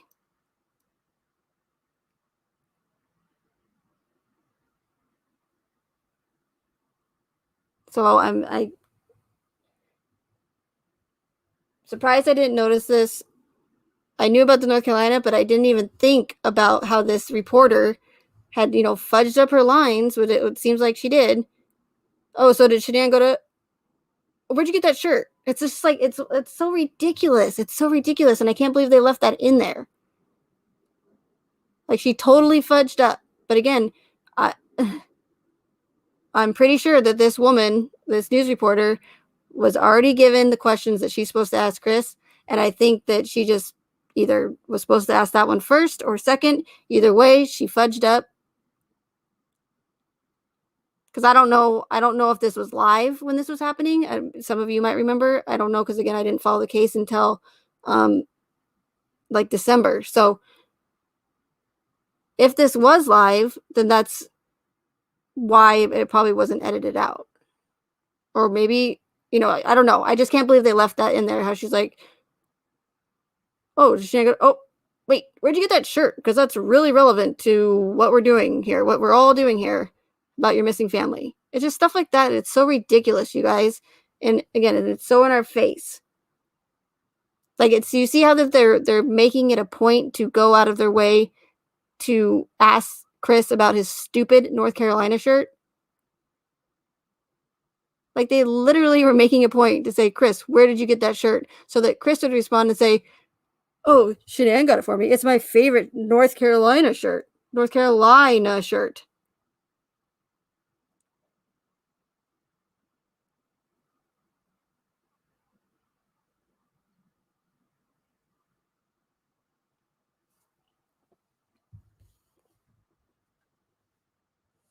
I made a video talking about how they've told us what was going to happen before all of this going on right now with this whole VIRUS thing going on. They told us that was going to happen. And again, I brought this up in my other live stream, but it's super, super important. And I'm sorry if it sounds repetitive for those of you who, do come to, my live streams a lot. But they told us about the Great Reset. There's the magazine Time magazine that Shanann was holding, that she was, had a tribute in or whatever, and she's holding it, and it's titled Time for a Reset. Time for a Reset. All we've heard over the last few months is the Great Reset, the Great Reset, time for a reset, the Great Reset. Again, at the time, I didn't know what the hell that meant. I knew it was significant, but I would have no way of knowing then what I know now. But again, that falls into the whole, if we tell you what's going to happen and what we're doing before it happens, and you're too stupid to realize it, like I was too stupid to realize it, even though we would have no way of knowing. We would have no way of knowing that until after the fact. But they told us that was going to happen. In the American Horror Story trailer that everybody seems to think is so like a sign from Shanann. I'm not mocking the paranormal. I'm not mocking miracles or anything like that. But what I'm saying in this case, that's not the case. Case. In this particular instance, it is not the case. That American Horror Story teaser that showed up on HTV was done 110% on purpose because they wanted us to see that. Number one, it was free publicity for American Horror Story, and it promoted the show. It got me to go watch American Horror Story, so I can only imagine how many people went and watched American Horror Story after seeing that on HTV. Secondly, it led me to find all of their little breadcrumbs and all their, predictive programming that they put in the show every single season. And I think I got sidetracked earlier, but the point I was making earlier about Coven and this whole, it's not a witch hunt from Rourke, right? And Chris saying to Cato allegedly that she was into dark things and witchcraft. I'm like, holy shit, they're still going with this American Horror Story like connection thing after the fact. That's the point I was trying to make earlier. I just remembered that. So Coven, the season of Coven is about female witches, right? The entire thing is all about how they're finding their, it's just all about witchcraft. Where does it take place? New Orleans. Where did Chris and Shanann go for Lavelle on one of their trips? New Orleans.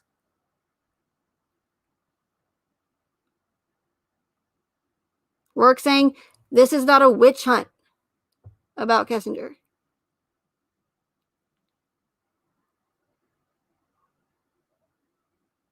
She was into dark things. She's putting spells on Chris. That's the entire freaking season of Coven, you guys.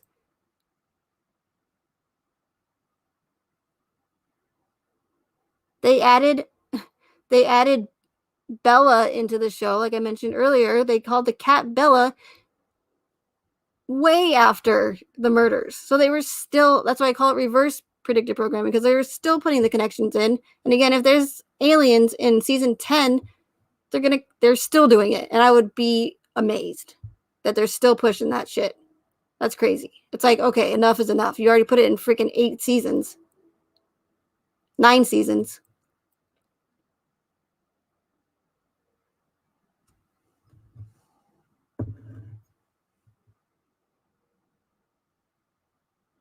So they're telling us that this is all a lie. And I know that it's going to be difficult for many, many people, because I know that with the amount of information that there is and the amount of detail, all of the discovery, the whole history with Shanann, and but if you think about it, all Chris and Shanann and the girls, obviously the girls would have no idea what was going on. They're 100% victims.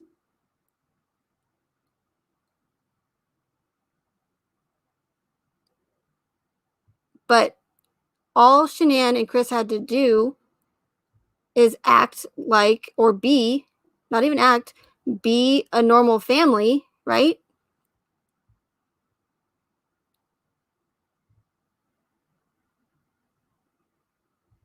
All they had to do was leading up until the last couple of months, or even up till August 13th, all they had to do was be a normal family. All Shanann had to do was make her Thrive videos and post her every waking moment, right, online.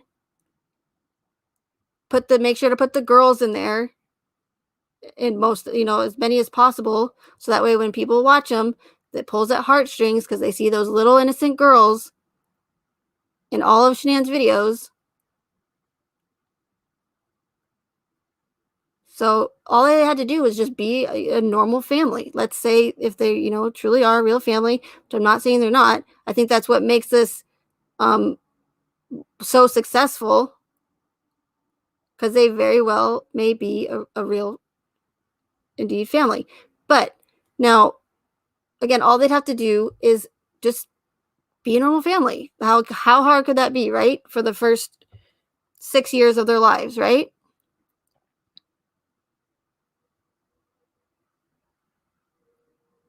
Shanann, again, posts all her videos, posts every waking moment of her life, so that she posts about Nutgate and the issues with the in-laws, because everybody can relate to that, right? You got to throw the back and forth fighting with the in-laws, and show her taking the girls to the hospital, and giving them medicine or whatever, and just post her dirty laundry, all over social media as much as she can, right? That's not hard. And then you throw in the videos of her saying how amazing a father Chris is. So these would just be obviously the little tweaks here and there, right, to support the narrative. Chris is such an amazing father. He's a great dad. He's the best husband a woman could ask for, and I'm just so grateful for him. And you know what happens when people watch that video of Shanann talking about how wonderful and how great Chris is, knowing that, or being told that he's just had murdered her, it pulls at heartstrings. It, like, really bad. Okay? Because they're sitting here and they're watching Shanann's videos, talking about how wonderful Chris is, how amazing, what she's doing for Father's Day for him that day, and it really, really gets that victim card going.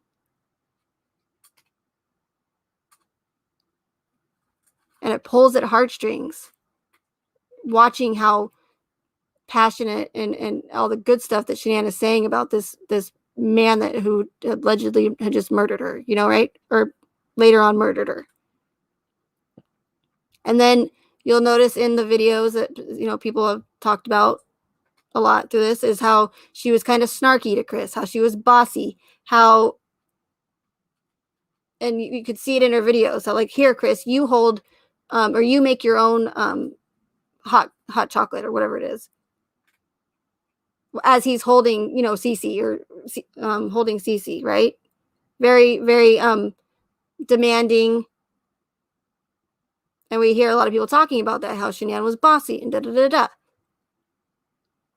So the reason I believe that was done is because it's one of those little pieces of motivation, or a motive, not motivation, but a motive as to why Chris did what he did.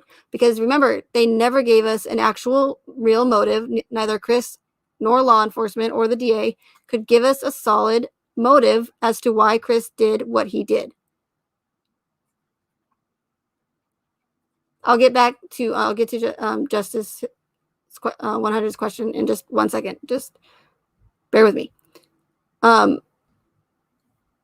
Then, so you have her, like, kind of being bossy. Then you have the Christmas video where she's like, my husband can't do anything right. He was supposed to bring the phone. Santa was supposed to bring the phone, and he didn't. And we say here all the time how he's an introvert. He doesn't hurt a fly. He doesn't fit the profile. He, and he was a battered male or whatever. Not physically, but verbally. And then you have the debt issues, the money issues, the bankruptcy, the hospital bills. So there's a little piece of motive, right, for why Chris did what he did, because he couldn't afford a third child with all this debt. And then again, you have the snarkiness and the controlling side of Shanann, right? And Chris it was just built up over time, right? And that's what could possibly have made him snap, right? But they give like a little bit of motive, and that could possibly be a motive. And then you have Kessinger, who is the mistress, that could have been a motive, but they never give us, so it makes it more believable. Because if they didn't give us these marital issues and this money issues and the mistress, this narrative wouldn't be believable. Do you see what I'm saying?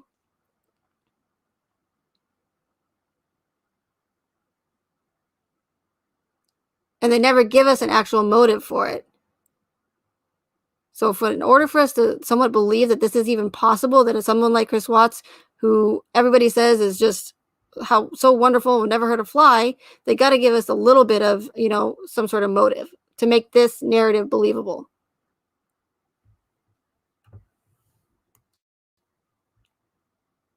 So my point is that all they had to do, besides those little tweaks that I just mentioned, all she had to do was post her life on social media. And there's your entire narrative, you guys. I mean, how difficult would that be? And most of these events are planned years in advance. They know everything's going to happen before we ever even know it. Because they're the ones that are orchestrating it. Just like they already knew that the Great Reset was going to happen. Just like they already knew that the VIR-US was going to happen. Whether you believe it's 100% real or not, they knew it was going to happen. They told us it was going to happen because Shanann was holding that magazine cover. Because, and again, it's not just one thing here and one thing there. You got to combine it with everything that I've shown you guys, which is overwhelming.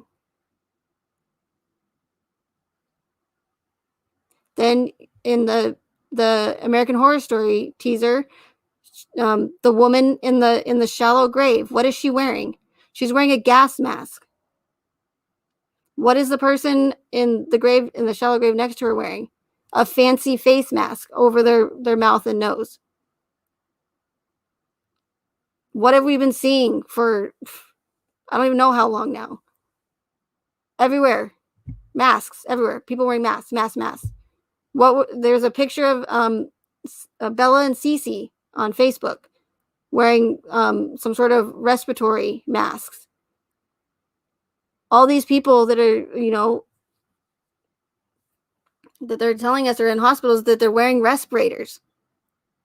Like, why in the American Horror Story teaser was the woman in the shallow grave wearing a gas mask? I get it, because it's all about apocalypse and, the radiation or whatever. But why was the person next to her in the grave wearing a face mask over their face or whatever, of their mouth, like a fancy one? I think it has like diamonds like on the little strings. I don't know. Then you have, in another apocalypse American Horror Story teaser,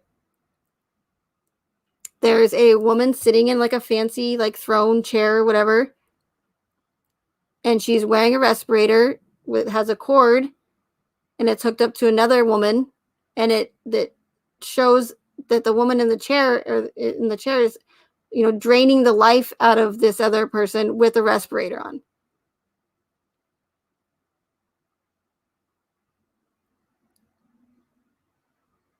I made a video about the 113 numbers in this case that kept coming up.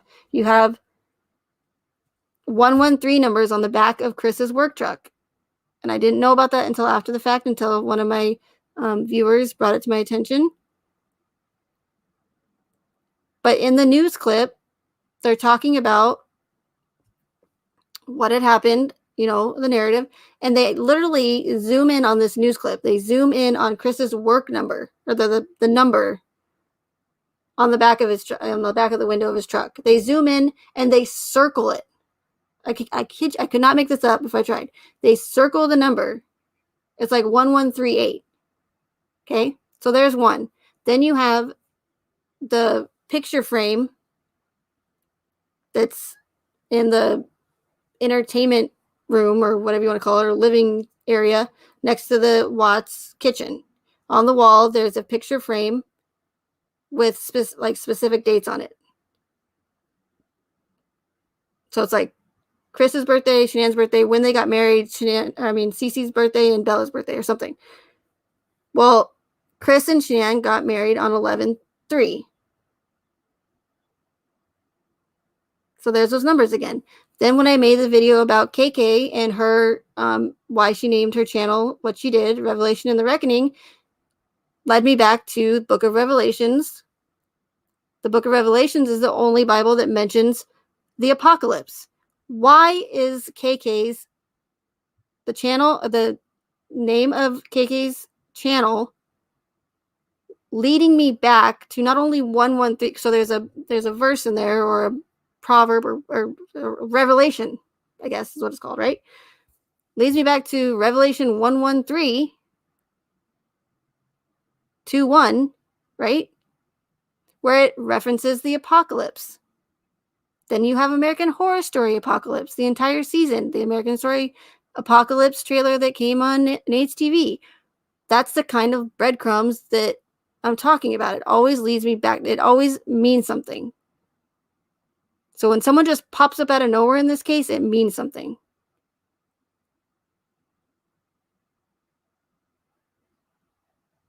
So a lot of 113s in this case, right? Well, come to find out, those numbers were very, very significant. On 3/11, that day was the day that they officially came out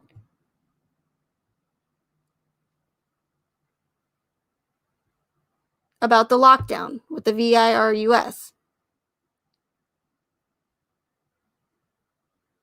3/11. After that, Election Day was on 11/3.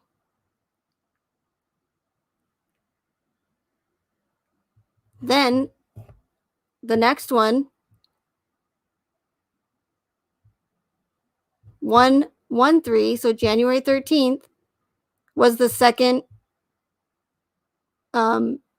impeachment attempt on Trump.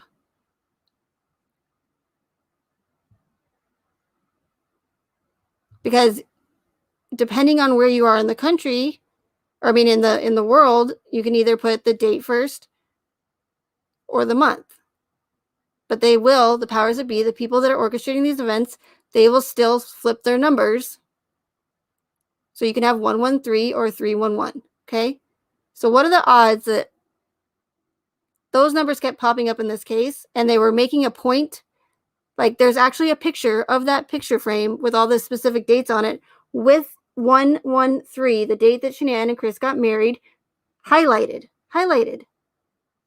Then you have the news clip where they literally zoomed in on 113 on Chris's truck and circled it, zoomed in and circled it, and left it there for a good minute. And they weren't even talking about Chris's truck. They were just talking about Survey 319 and about, the narrative.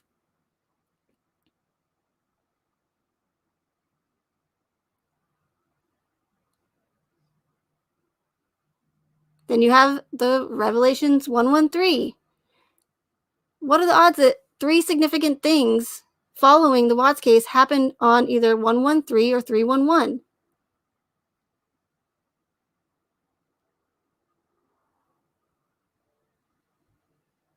And I know I got off track there, but it's just when I think of something, it's super important, I want to just mention it. But the point I was getting at is it wouldn't be difficult for just Chris and Shanann to act like a normal, or be a normal family, to create this story, right? This narrative leading up to August 13th. It wouldn't be difficult at all. So, if people say, how is that possible? How could they have this whole life? All they had to do is just be a normal family, and add, Shanann being controlling here and there, have her make a video of talking wonderfully about Chris to build up that heartstring, the victim, and put the girls in as many videos as possible to also pull at heartstrings. That wouldn't be difficult at all. The most difficult part, in my opinion, would be the live body cam footage and everything starting from August 13th and beyond. And even that wouldn't even be difficult. It's not. There's so many different ways to deceive people and to make things look like they really aren't, if that makes sense. They are very cunning. They are experts at what they do with these cases. So I just wanted to say that, as far as like it being difficult to put on something so big. And let me see, it might be too far up, but let me see what that question was by Justice.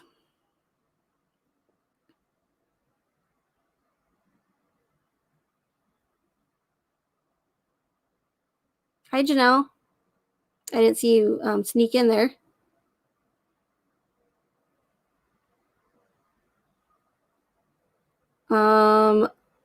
Okay. Why do they? I've known about red flags for years, but to what end would they blank this murder? Several reasons. One, someone always is going to benefit financially, like a lot.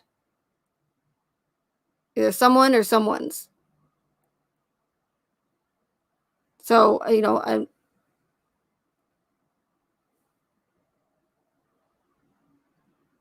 just going on. I don't know how long I've been on for, probably way too long. So I don't want to go into like, hey, Claire Bear. I don't want to go into like who benefited and everything like that, because I've gone over that in my several videos and live streams. But there's going to be multiple agendas. One, follow the money. Two, it's always to push some sort of or I should say there's multiple motives and agendas. But anyways, there's going to be some sort of agendas being pushed, whether it be to take away some sort of rights from the public, whether it be pew pew pew control, because we're not allowed to say the other word, a very, very common object in this world, but we're not allowed to say it because the algos. So whether it be to take away something like that with these other events, whether it be to take away free speech, whether it be to a social experiment to put fear into people, right? Whether it be to demonize the white middle-class male, someone like Chris Watts. Because, if someone like Chris Watts, who never showed any, and I've said this multiple times, but if someone like Chris Watts, who doesn't fit the profile, can just up in one day murder his entire family, then what is stopping it from happening to you? What is stopping your significant other, who never showed any signs of violence or any mental issues, or who didn't fit the profile, who was a great father, right? Because we remember what I just mentioned. Shanann said how great of a father was, how great of a husband, just an all-around, just amazing guy. So if Shanann could not see the signs, right? She had no idea, because she obviously had so many nice things to say about him. And then if Chris can just murder Shanann and the girls at the drop of a hat, then what is stopping that from happening to you and your family, from the person that you trust the most from doing it to you? They want people to constantly be in fear.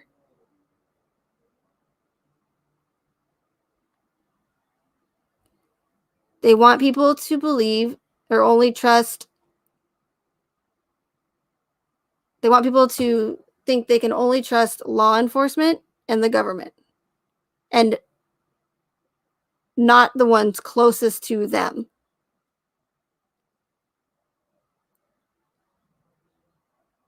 Then, of course, you have all the free publicity from Lavelle. There's the whole Proposition 112 about the, millions, possibly billions of dollars that Anadarko almost lost because of this Proposition 112 that the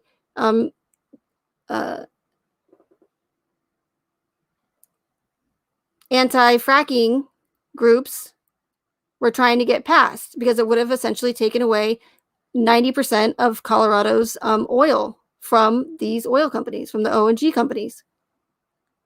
Luckily for them, Proposition 112 didn't pass. But what's strange is not only were high up people at Anadarko bragging about using military PSYOPs like tactics on to the public,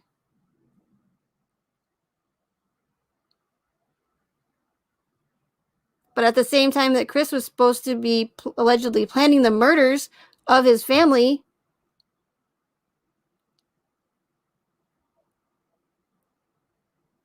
all this stuff was happening with this Proposition 112.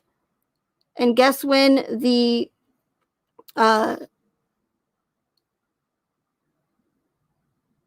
deadline to vote for Proposition 112 was?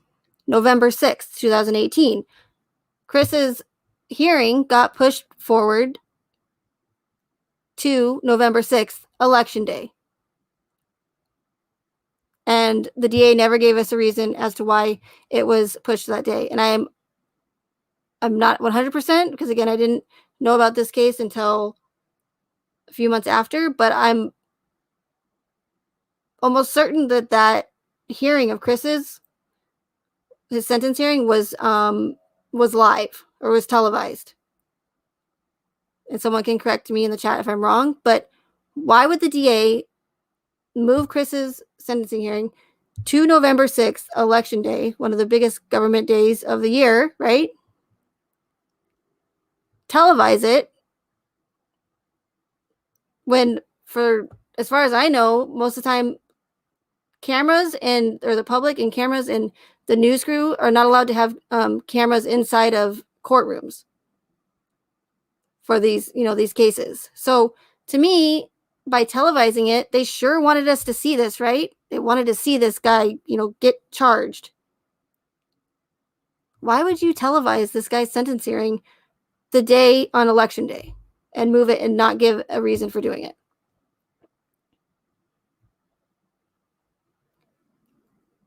So do I know with 100% certainty every single agenda or who 100% gained from this, from doing this, from orchestrating this? No. But I have many, many, many ideas why. And give it some time. I might have an answer for you. Give it some time. And if we wake up one day and we don't have any free speech left to talk about in true crime, then I'll be able to say, hey, there's one of your motives. Because it's what I'm leaning towards. But do I have 100? Has it happened 100%? No. But can I see clues and just from how the Ruseks have been acting, and just many, many other things. They use, to answer your question, Justice, the rest of it, hopefully I'm answering it okay. They use something in all of these events called the Hegelian dialectic. And again, I know if you guys follow me, you've heard this before, but it's good to keep mentioning this stuff because it is one of the more important things. And if I do mention it again, it's so that you guys remember it. The Hegelian dialectic is what they use in these orchestrated events. They, the powers that be, the ones in control of the narrative, the ones who are orchestrating it, will create a problem. Okay?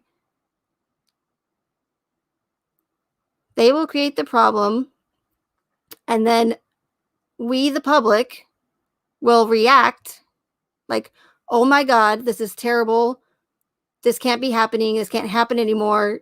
Do something about either these people dying or these people getting sick or whatever, or It doesn't, whatever tragedy they create, we react to that. We don't think logically, we just react because all this terrible stuff around us is happening. So we react and then we turn to them for a solution, right, to the problem, not realizing that they were the ones who actually created the problem in the first place. So what happens is, by reacting to this problem that they created, people will start to beg for essentially our rights to be taken away. Please stop the pew pew pew at these schools, and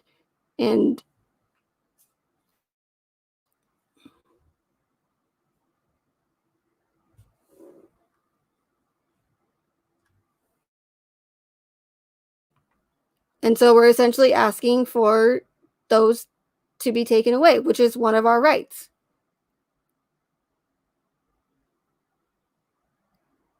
Now, I have a good reason to believe, or a strong reason to believe, that they are going to try to get rid of independent journalism, aka not just one in particular, but all armchair detectives from social media. Because they don't want people like myself questioning the inconsistencies in these cases.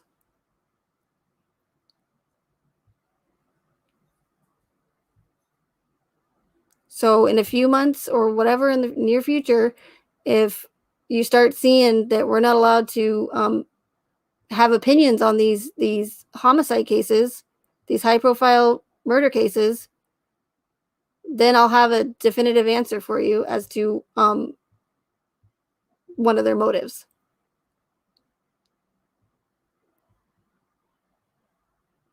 And the Hegelian dialectic is extremely brilliant, and it works, and they use it all the time. And I'm already seeing it happening with this case, because I see people in chats getting mad at KK and Lana and saying, you cannot, this is disgusting. I can't believe it. Like, they're accusing this victim, this mother, innocent victim, of murdering her children, and this is unacceptable. We need something, do something about this. Do something about these people accusing this victim of murdering her children. And that is frightening, because all they're doing, even though they believe that they're doing something good or beneficial by stopping this victim blaming, they're actually going to do more harm, because they are going to get our free speech taken away.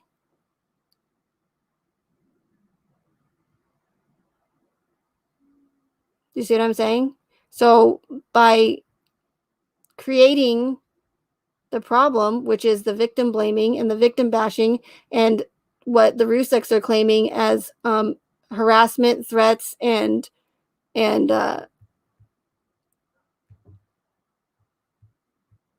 sorry, I didn't mean you to have to stare at his face so long. The Ruseks, since when have you ever heard of victims being, getting death threats and being harassed, right? They're getting harassed. They're getting death threats. They're victims. People are doxing them. People won't leave them alone.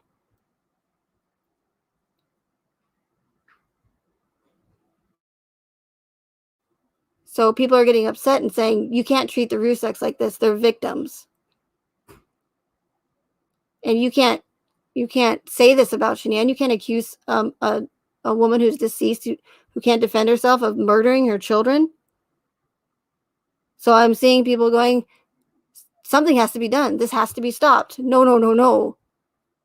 That's not the way to go about it. Because now, again, all they're doing is just begging for their rights to get taken away.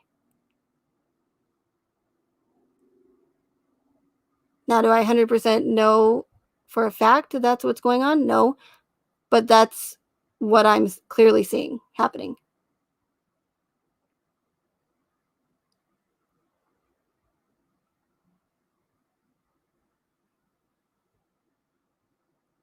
But in order to be able to see this case for it really is, I cannot stress enough that you have to push your find a way to push your emotions aside and just realize that just because somebody is a victim or is portrayed as some, this innocent, just angel of a person, it doesn't mean that they are, unfortunately. Is it perceived that way? Does it look that way? 100%. But that's the psychological aspect of these events. They know what's going to trigger people. They know what's going to pull at heartstrings. They know what's going to get people enraged. Every single time, everything you're talking about right now in this chat room, they are listening. They are keeping track. Just like data collection.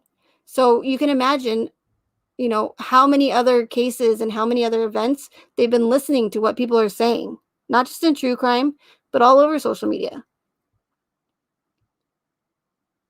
So that they know what irks people, what pisses people off, what makes them sad, what's going to get them outraged.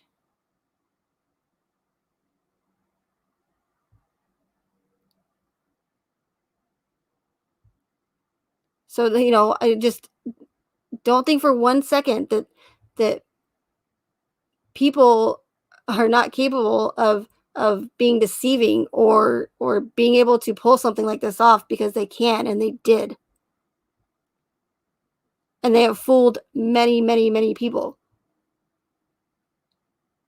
for their own benefit, for their selfishness. Because they don't care. They don't care. Okay? They don't care who they hurt. They don't care that many, many, probably mostly women have been heartbroken over this case, that have been it's affected people's lives, their own lives. They don't even know the Ruseks or the Watts or Shanann or Chris or the girls. But they don't care how many people this case has affected.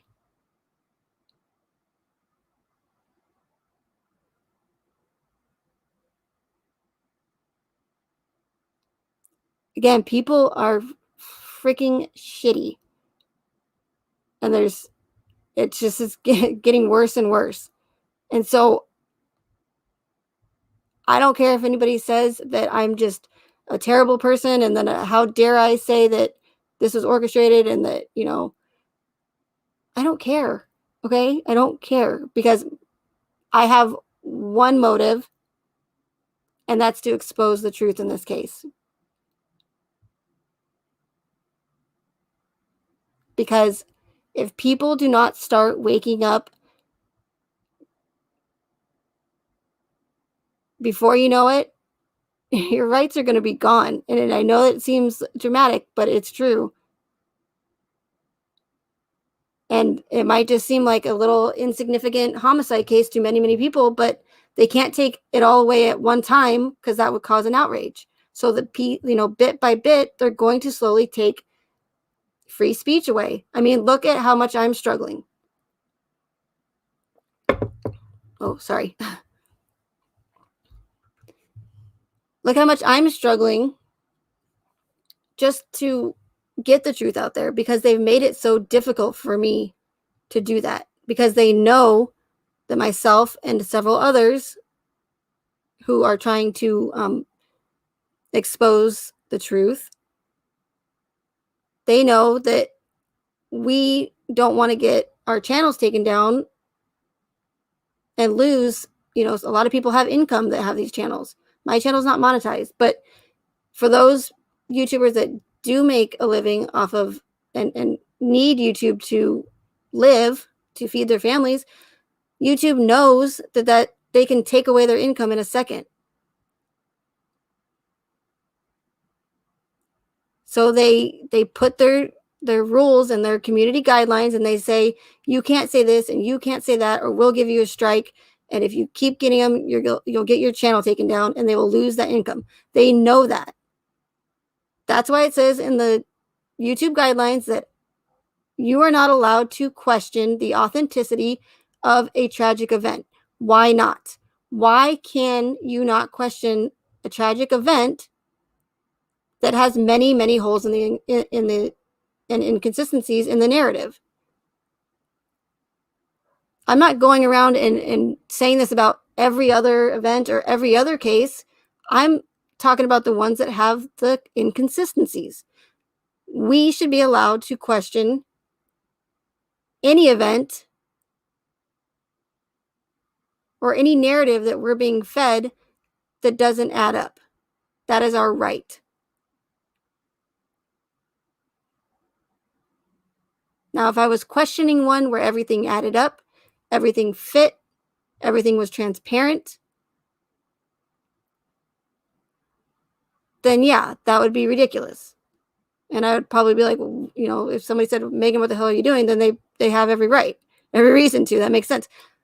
I'm only questioning the ones that have holes in their narrative, which we should be allowed to do. And questioning those inconsistencies does not make me a bad person. It makes me a smart person, because I'm not going to believe everything that I'm freaking told just because I was told it, just because a higher authority, or because law enforcement, even though they're just people like us,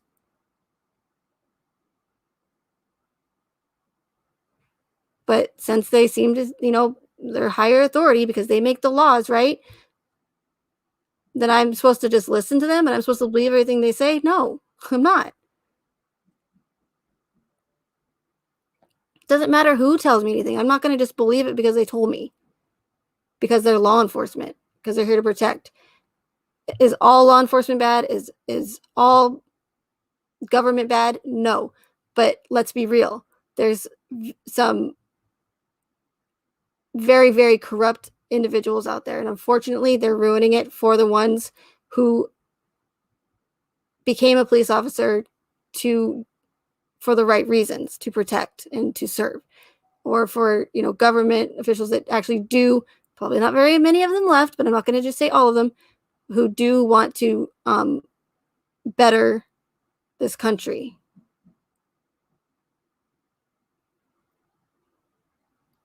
But the ones in particular who are controlling these narratives and these orchestrated events,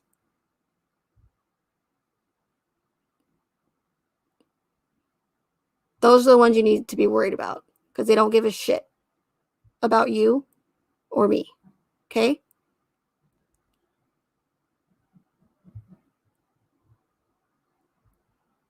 And, you know, it doesn't, I don't expect everybody to just,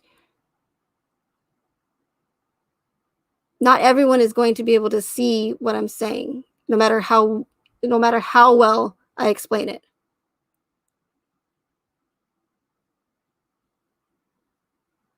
All I'm trying to do is just to get you guys to be, you know, open-minded and realize that everything you see and you hear is not always what it seems like. And just because someone tells you something, it doesn't make it real. And just because someone tells you something, it doesn't make it true. I don't care how wonderful and kind and just outgoing they are. People can be deceiving, and you need to try to, unfortunately, these days you have to figure out which ones are there for the right reasons and which ones are there to for the wrong. And you're not always going to be able to vet this information, but at least try. At least try to vet the information, or ask the right questions. Ask questions. If someone's coming out and saying this and this and this and this and saying it's true, ask them relevant questions, because they should be able to provide that evidence for what they're saying. There's so many different ways people can deceive, and you'd be amazed at how easily they can do it by just like tweaking one thing here, one thing there. Like, it's just, it's crazy. So I'll just end it there. Thank you everyone for being here. I'm gonna go eat some dinner now. Dinner. And I know I got on my little rant there, so you can tell my my voice is like cracking. So I'm like, okay, time to end the live. But I'm sorry if I didn't pay attention to the chat at the end. I know I'm gonna try harder. Really am. But it's like if I stop, I gotta just keep going if I'm on a rant, because then if I stop, it'll all just get all messed up.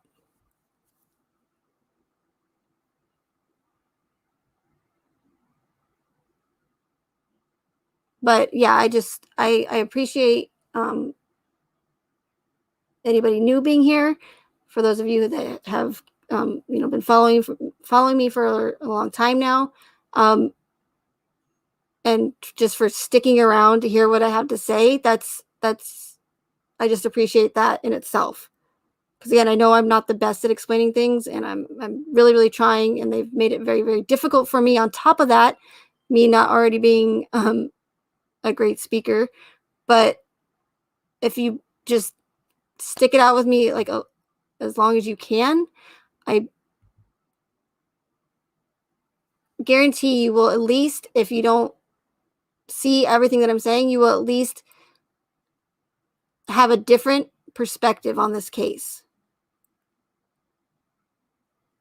If you can just have an open mind and just look at all possibilities and push your emotions aside. If you can do that, that would be great.